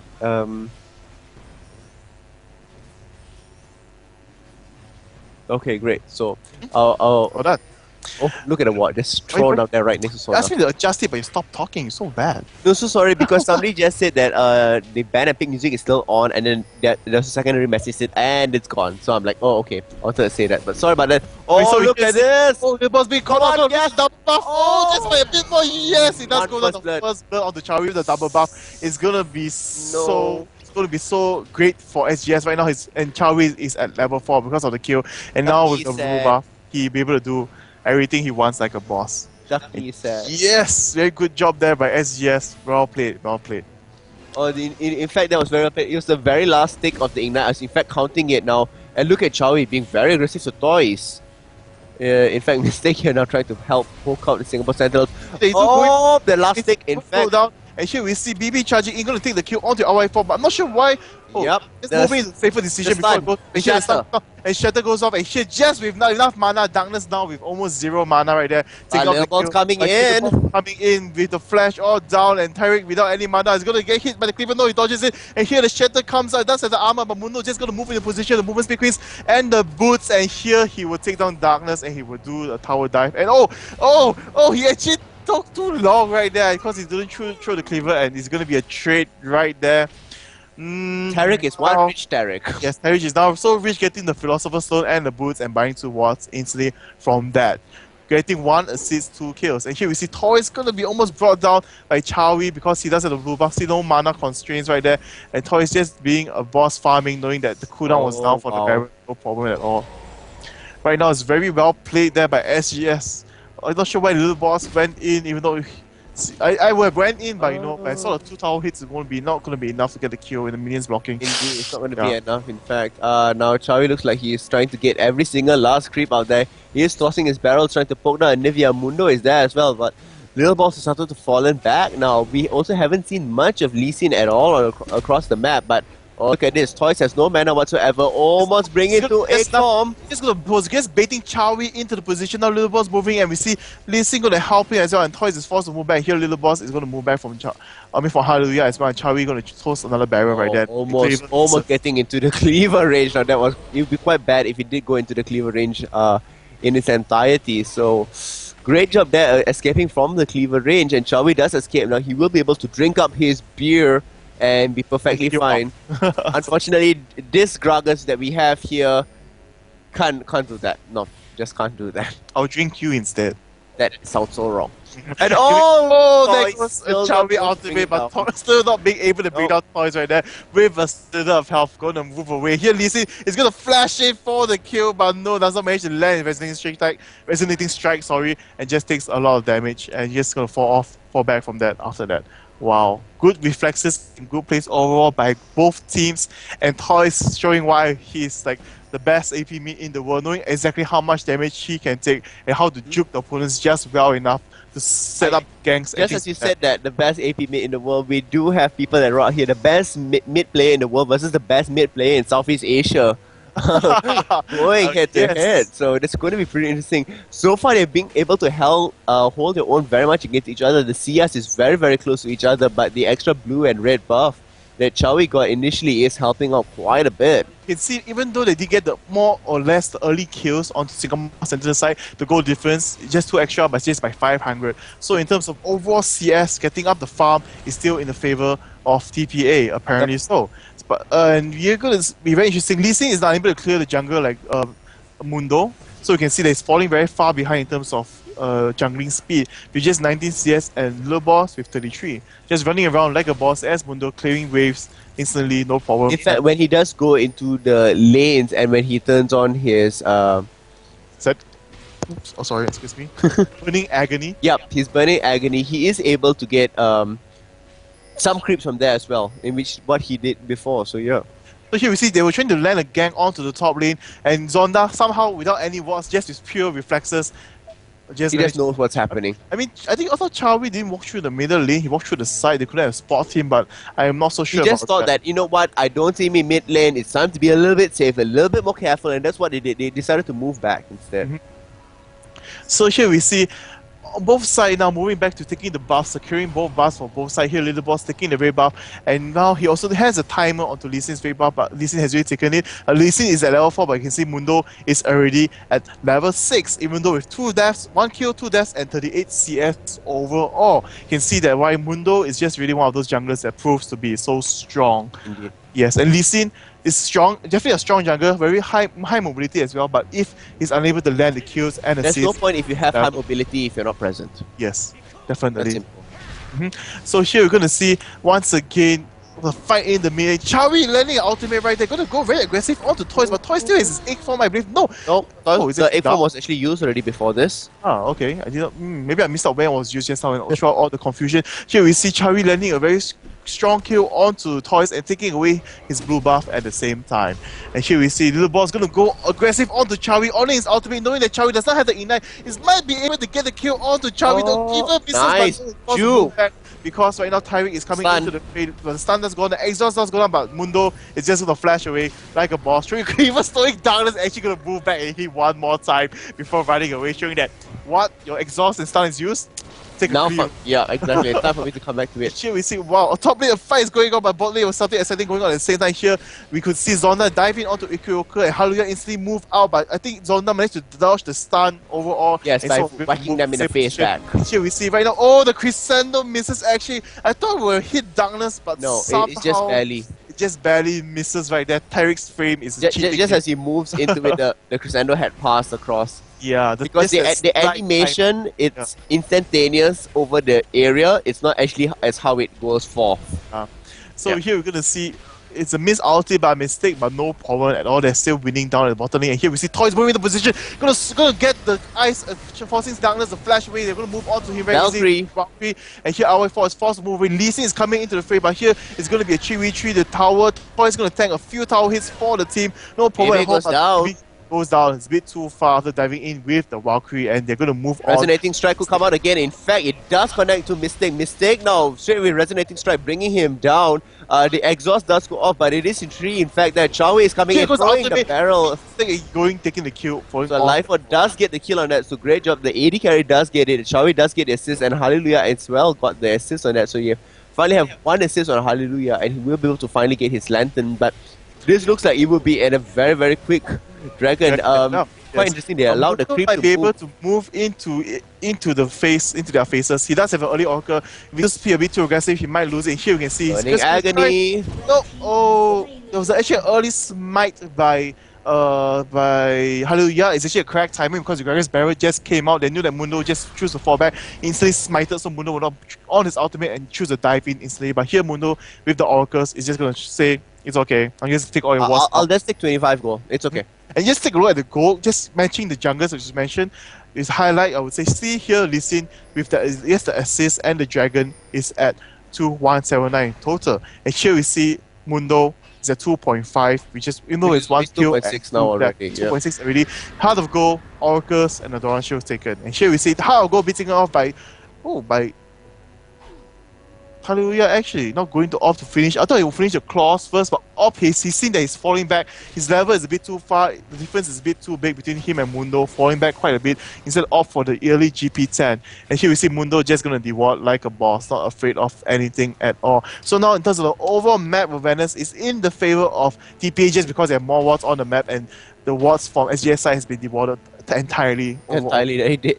There's hardly any wards. In fact, there's only one ward on the map. Here we now. see Chawi gonna come from behind. Toy's just gonna juke him away. Here, what? Instantly shaving to the top because the fight is going on all over the place. Here we see Toys pushing away Chawi, and here at the top lane we see a trade going on to Zonda as well as Iko with the Glacier Shot, but Zonda does have the Brutalizer, still gonna be able to deal a lot of damage overall. And here we see trades going on all over the map, so much excitement that the director Kaiman does not know which is the more exciting place to go. And here we see Mistake dodging all the skill shots from RI4, but not gonna move too close into position because they do not have a ward, waiting for Lee Sin to come closer first. And Mundo, after taking the golem, is gonna move into the lane as well. And Chawi is actually coming. Everybody's coming down. Very good play. He's very mobile style. He's gonna move in to check the golems here. The golems have been taken, so they should know that Mundo should be coming. But you're gonna wait for the time to move in here. They do not spot him at all. No wards at all whatsoever. The mid lane. And now here, they see it. here they do see the charge is going on. Though, and here the flash.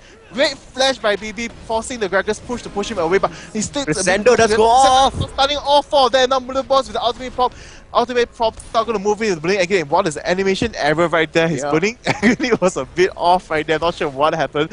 And here we see SGS gonna score a kill, but overall it was not what they wanted. They really wanted to get 2 kills from that fight, I believe. And here we see the fight is still going on, and here they're still trying to move on to the little boss right there. The visiting strike misses, but the mystic shot hits, and here we see the barrel hitting as well, but BB is still being the farm under the safety of the tower like a boss, and Toys taking the advantage tower, after getting the blue, moving straight into the blue buff overall.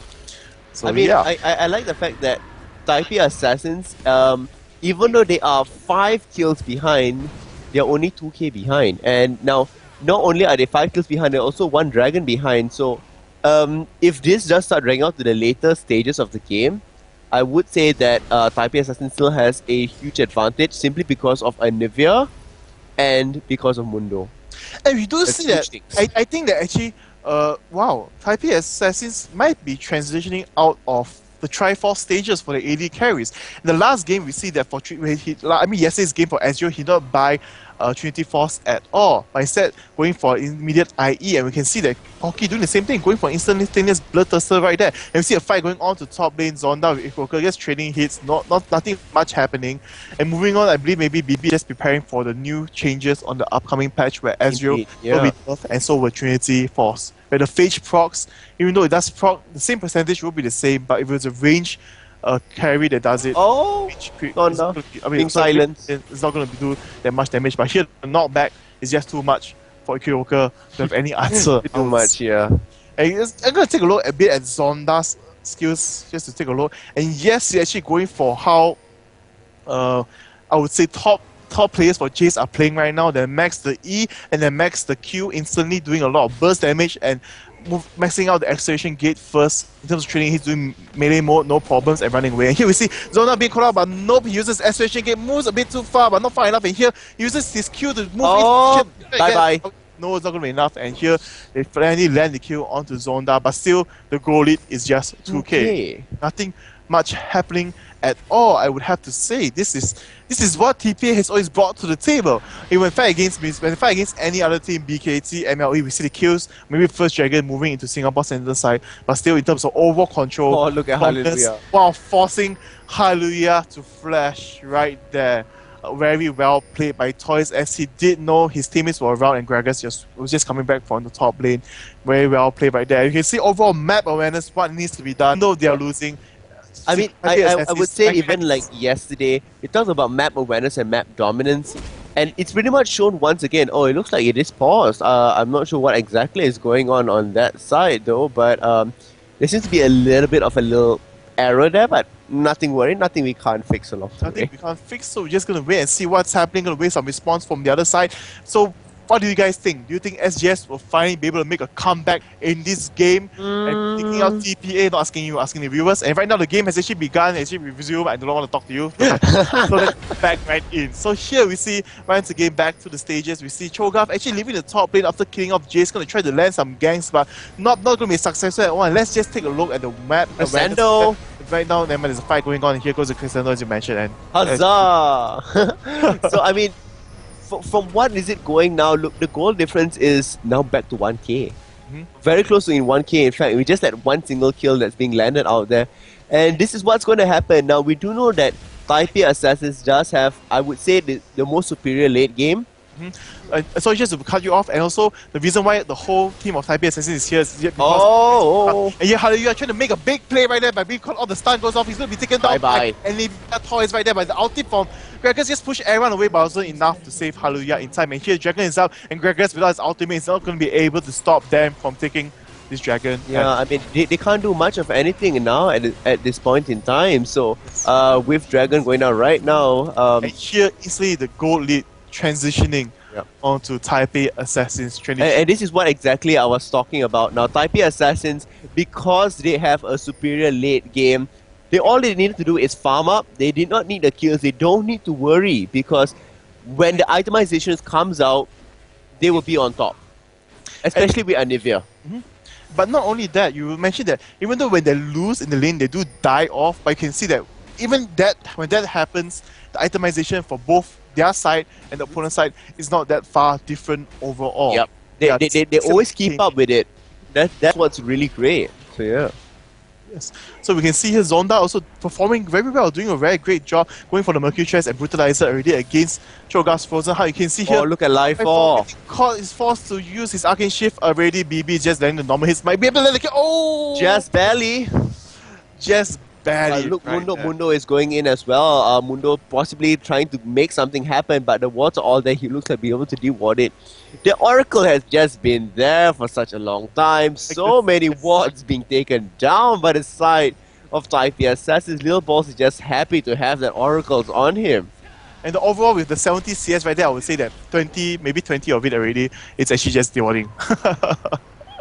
But it looks like Toys will be taking the blue by himself. No problem there for Nivea. This is one thing good about Nivea. You can take the blue by yourself if you do just have enough mana, and allows the jungle to just continually pressure the lane. And this is what TPA is doing very well. They don't need to rely on the jungler to take the blue buff. So the jungler is free to do whatever Whatever they pleases. want. Yep. Yes, and you see, wow, a trade going on to top, and Zona coming, of course, coming the losing side of it because the true damage of the ulti just now we saw, Yep. instantly taking Zona down by just so much, and now Equivocal just trying to move in to But he take. can't do all that much. He can't actually pressure the tower all that great. So even if he does harass him out, even if he does bring him out, Oh, all and the here we while- see Chawi landing a perfect ultimate, pushing Toys back. oh, position. nice flash.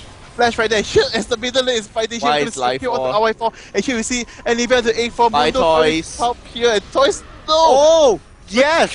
The kick right The there stun. saving Toys. And Toys gonna, oh! Nice. Perfect ice wall. Okay, I shouldn't be so excited because CPA was winning, but that Ducky approves. the kick was just slightly too early by Oh, Hallelujah. the kick I, was just I, bad. I think he wanted to kick Mundo away, but he might be a misclick instead of kicking I thought he Anivia. did not know how much damage he actually could fully bring out compared to Anivia's life. It would be a safer choice to kick out Mundo, and then Anivia has no more flash. There's nothing much he can do. I mean, Miscalculation. Miscalculation. That's yeah. what it is. I mean, the resonating strike did. I think maybe no, we are both wrong actually. The resonating strike did hit. The kick did happen, but Mundo But the stopped. stun already went on Yes, first. on first. Immediately. Immediately. Uh. So it's both beautifully played by both teams, but just TPA. The ice wall. The ice wall, everything. Ice just wall was the icing on the cake, the cherry, the creme de la creme. It was amazing. just amazing overall. You can see right now, passing the 20-minute mark, and now Taipei Assassin is the one that's going to have the 2K lead out there. And this lead is going to grow larger and larger, just putting it into their bank, saving it up now, and it's all paying them back now. Benefits. Every single time they take down an additional turret, it is going to go into their Yes. favor. They can go for a quick Baron. They could still continue and dominate Dragon. It's all going to go into their favor.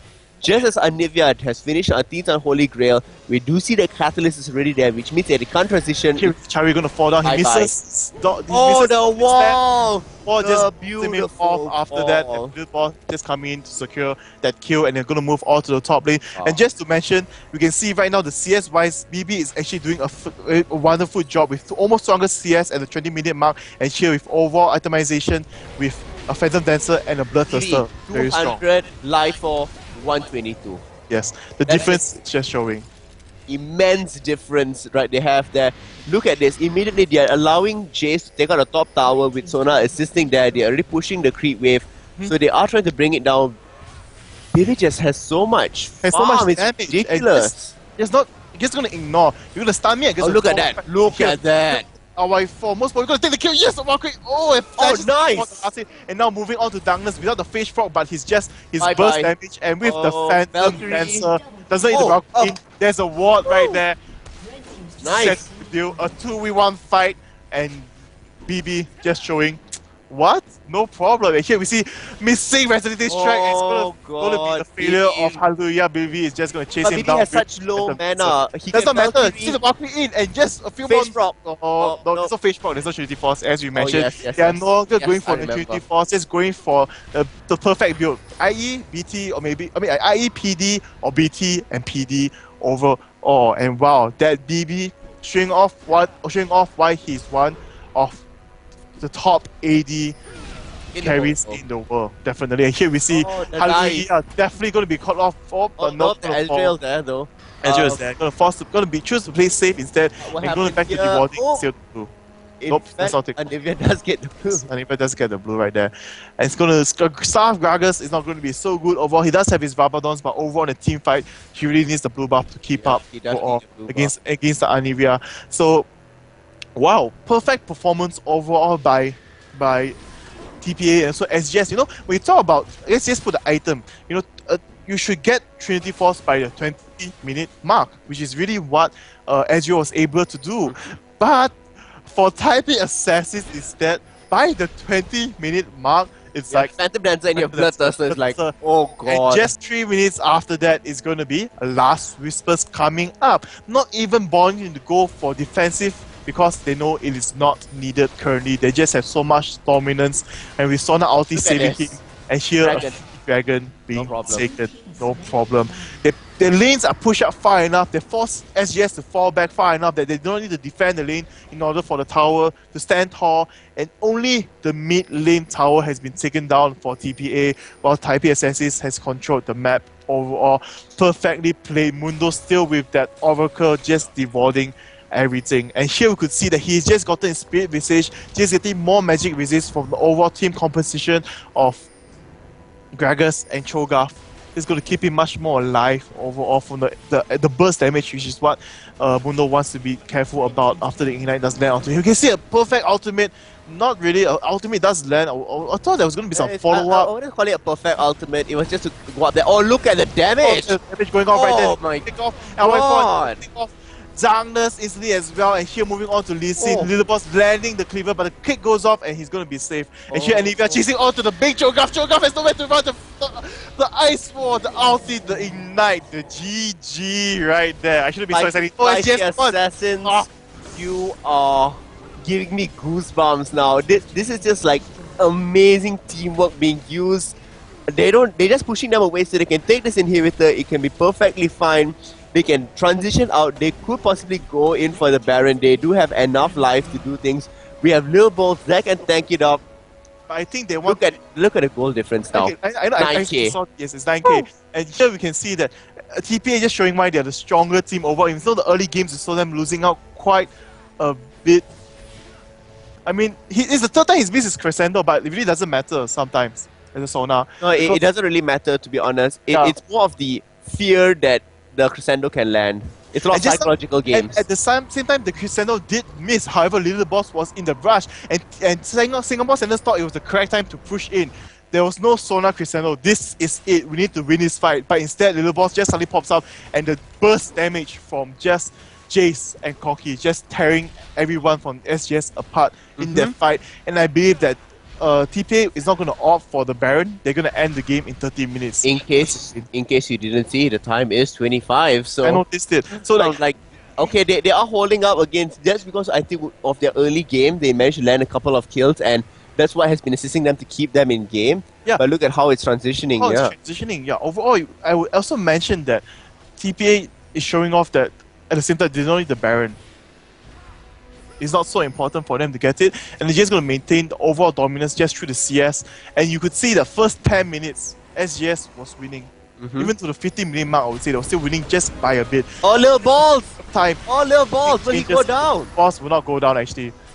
Oh, just barely able to heal himself and up. That ice wall just totally have the forcing equal to flash off, and you're gonna sort of chase in. Nope, nothing much gonna happen. And Little Boss with his ultimate instantly just heading back to half-life with the help of the Spirit Visage, and he does have 2 giant belts out there. They are going to opt to end it right now. Just not going to build any more major items for the tank.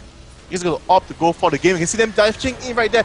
The Ascension Gate with the Shurella taking down RY4. Here the souls go down from Sona. The Ice Wall just blocking everything up. Ikiroko being taken down. And here's the BB from behind, charging onto Hallelujah like a boss. Going to opt to move on to Zangles. Not going to fall back because the scale of the stun and the burst from Chawi. But here they could see the game is going to come to the end soon. BB just waiting for the minions to come. Just waiting for it to happen. Here standing there and in the safe position so he can walk it off if anything does happen. But nope. The stun can come off as well from the side of Toys there now. As much as people are saying that, you know, we are so pro Taipei Assassins, that was a triple kill. Yes, that was a triple kill right there. They charged it onto Tariq, but it was a mistake right there. They were all very low. I mean, Gregor's ulti, they know should be out, and Chawi took advantage of it. And TPA, I think... Oh no, Chawi, will you survive? Come on, Chawi! Will not survive definitely from this. But here, Little Boss with ulti up, it's going to be so tanky. And he has so much life, not going to be afraid of Trinity Force Ezreal all that much. And here, Ezreal! His egg definitely going to get the kill. He get a double kill, and here going to push away Hallelujah as Little Boss, and here they're going to try to stun, do some damage on Toys, but Toys with the best reveals, just blocking off the entire damage. Nice stun. Little Boss just charging in. I mean, like I was saying, as much as we are supporting Taipei Assassins, like, it's simply because we are looking at their track record on GPL, not as world champions. Yeah, the track record of GPL is very strong. As you can see, SGS is doing a very good job. In the early game, they did try to dominate with the kills, but overall, when it came to the laning phase, they're still losing out. They were started losing out from there, yeah. It was the lane dominance. Like you see, the early dragon, the first dragon did go to SGS, but they did not stop TPA from coming back instantly. They always maintain the 2k gold difference, the early stages, but once it transitioned to the mid game, or the objectives-wise overall on the map control, you could see how well it was done by by TPA. And I would say that SGS, at the same time, is not following the overall trend of getting a support jungler, Yeah. which is right now the most important thing. Overall, if you have read the threads of why the jungler changes are being made, that is one of the reasons. Is to assist out the support junglers more, in fact. Yes. And oh, look at this, equivocal landing the exhaust. And there's Chan as well. Is alone, and the ignite does go off, but he's just gonna ignore him and go back to the Baron. And here we can see why a support jungler or more support tank jungler is more favorable. Because if you play Shyvana, if you play Lee Sin, they are carry junglers, but if they're not unable to land any The skills and assists, amount of it's not gonna skills help. and assists, they're gonna fall short. Indeed. And it's proven right here, just right there. Little boss, even though 1 kill, 2 deaths, he just comes out above. He is a support tanky jungler, but at the same time, his jungle claiming wave speed is much faster than Hallelujah as Lee Sin. Here we can see them just going to charge in for the end game right there with the Baron buff already on. No problems in sustaining, just training hits, and the pokes from Jace is slowly withering them down, as well as Corki and the cleavers all around, just poking around. And Anywhere's ulti just casting out there, killing all the minions, not allowing anyone. One tower's down. One tower is down. The second tower is going off. Downless gets caught right there, and there it goes. Wow. Just honestly, Chao's ulti pushing them away, but it's not much can be done It's right now. utility-wise. Oh, look at the nice crescendo. Good crescendo catching 2, and the exhaust going out. Eco might be done, and here Oh, good Zonda. kick by Hallelujah getting the kick onto Zonda right there. He know they couldn't survive. A Instead little bit too late though, but Yes. great job. Great job right there. Great job indeed. Hallelujah, great. Here is definitely going to fall off. Gragas without ulti ready is not going to be able to do that much in stopping an opponent. The from Gragas getting down. out for half there, but this would be GG. This Well would played. be GG. I like the fact that Singapore Sentinels, they started off really strong. They were able to get the lead out there, which was great for their fact. Mhm. And then after that, they weren't exactly able to go all that far. I would say because LY4 actually fell behind quite a bit, and he was quite significant far back in CS. Now let's just have a quick look at the score screen to see what's the overall ending score. Quite far behind would be an understatement, I would say, actually. For Let's the have a look. difference. And right As you here can we see, have yeah, 173 to 291. That's 120 CS difference. That is, like you said, an understatement. That's just huge. And I wouldn't say it was because Bebe did an excellent job of farming. At 30 minutes, it is perfectly capable of getting closer to the 300 mark, just like how Toys is quite close to the 300 mark. It was the fact that Life4 did not do as great as he was supposed to do. His positioning, not so great.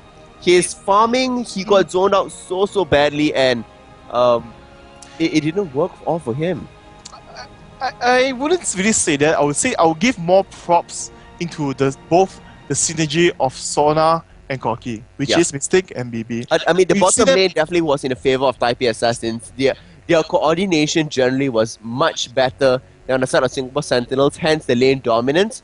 And also, it extrapolates to Life4 not being able to farm all that well. Yes, we can see that Darkness is trying to be very aggressive when he plays the support so far. The last game, it was. I mean, it's not the last game, but yesterday's game when it was. Oh, sorry. Yeah, yesterday's game when I was playing Leona. It was so aggressive. You're just diving in, not regarding. With not regards consequences. to anything else, Yeah. yeah, and it didn't work out And all in the well. bottom lane trade, I mean, it is correct to try to burst down Sona if you can. But if you can't, then Corki is just going to burst you back off. You'll see from the And early that's the trades, trades yes, that he did not keeps go stunning onto Sona, and they try to aim Sona, but the minions are just blocking Azur's skill shots from hitting onto Yep. Sona. And Corki just moves in and like, yeah, I'll just hit my support piece. And phosphorus bombs, getting gun, a few hits, and the trade just evens off that much more. And you know, as Tarek, your heal, you can heal, but it's just not as efficient as Sona. Indeed. Overall, the Yep. sustain is there, but overall you're there for the tankiness. You go down for the kill, and it just did not happen. Tarek is a kill lane, definitely. Indeed. And with this, it concludes the first 4 matches. Yes. And for all 4 matches, Ducky has secretly told me what to do. And indeed, for the first 4 matches, Justin, aka Pseudo, aka Pool Party Zix, is so far ahead. 4 so points. we two games this coming Tuesday. Okay, they're coming against. No, they're coming against KLH. No. Damn it. No, I hope for KLH to And lose. this is what's happening for the next 2 matches, which will be on Tuesday night. It is Bangkok Titans versus KL Hunters. Now, if Bangkok Titans does win, I will actually go up in all 3 points and win it in total.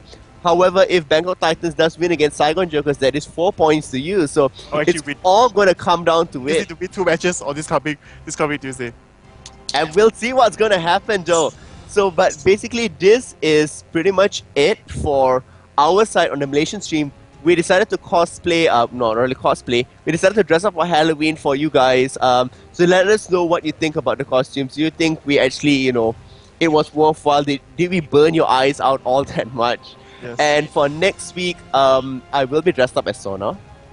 And that's next weekend. next weekend. Possibly. TeddyTibbers will be dressed up as Something- another League of Legends character. I'll be more manly, maybe less. Less revealing. Oh, look at. Anyway, so yes. This is the upcoming thing, the best thing coming up, the Sona Pseudo, and Yes. hopefully you guys just stay and watch it for the next coming week. And so once again, good games, very well played by both games right there. First game, congratulations to MLE. I'm going to have to kick KLH ass in the back later on. And congratulations to TPA showing off once again why they were championships. And you can see right now, even though SGS is performing on par to when they still had Tofu right now, I would Indeed. say. I mean, Yes, they are performing very, very well. But, and we did see this in this game as well. So, to sum up everything in total, before we leave you guys, because time is off constraint here, we have the question of the night for you guys. And the question, just before I let you know the question, this time it is not 300 GS. In fact, it will be Razer products being given out. So all you need to do is go onto our Facebook. There will be the question there, which I'll mention shortly. And as long as you post up the answer or your answer to the question, you could stand a chance to win. However, this contest is only open to summoners in the Malaysia and Singapore server, and the winner will be announced this coming Monday. And the question is very simple. What Halloween team champion skin would you like to see in the future? So I'm guessing this is champion skins that have not come out before. For instance, I would like to see a Fizz Halloween team skin, in fact. I had posted it up on my Facebook earlier before where it looked like a very deep sea creature. Instead of a shark, it was a very scary creature from the deep. I think that could be crazy. That could be like really crazy and really fun. In fact, if the shark was the Kraken, in fact, I think that would be really, really fun. So Yes. that's the question. Once again, what Halloween team champion skin would you like to see? And the prize is going to be a Razer Arctosa. I think it's pronounced that way. I think it is. I mean, I think I it would should think be so. pronounced that way. So in case people don't know about Razer products, is it a keyboard? Is it a mouse? What is it? It's magic. It's magic apparently. Yes, it's going to be magical. Yeah, make it happen. See, you got it already. Everyone has the Razer Arctosa right there. So just actually, it's going to be a game. It's going to be a gaming keyboard. So for those who are interested in winning a free Razer product as well as a keyboard, go ahead and post your thoughts of the Halloween Team Champion onto the Garena League of Legends page. Yep. So thank you all for tuning in today. And so This apparently, will be the end of Ducky, and the end of Pink Fairy Gragas, and the end of my very happy looking balloons. it's time to It's time to remove everything and go back to our normal lives. Thank you guys for watching and following us in our pre-Halloween setup So here. I'm going to show you something magical. See, I'm going to turn Pseudo into Sona right now, magically. So like this, Abba Cadabra. Oh! There was no follow-up. And yes, here it is. See, there goes the Solar Pseudo right there. So do stay tuned next week. You're going to see him in bra and everything. It's going to be quite revealing. It's going to be quite fantastic. So And it's going to be more sexy than what Pink Fairy Gragas is. So if you want to see sexy Pseudo and sexy Sona, I'm going to stay tuned for next week. See you guys. See you guys and good night. This is TeddyTibbers. And this is Pseudo. Bye Logging guys. off. Goodbye. Duckies.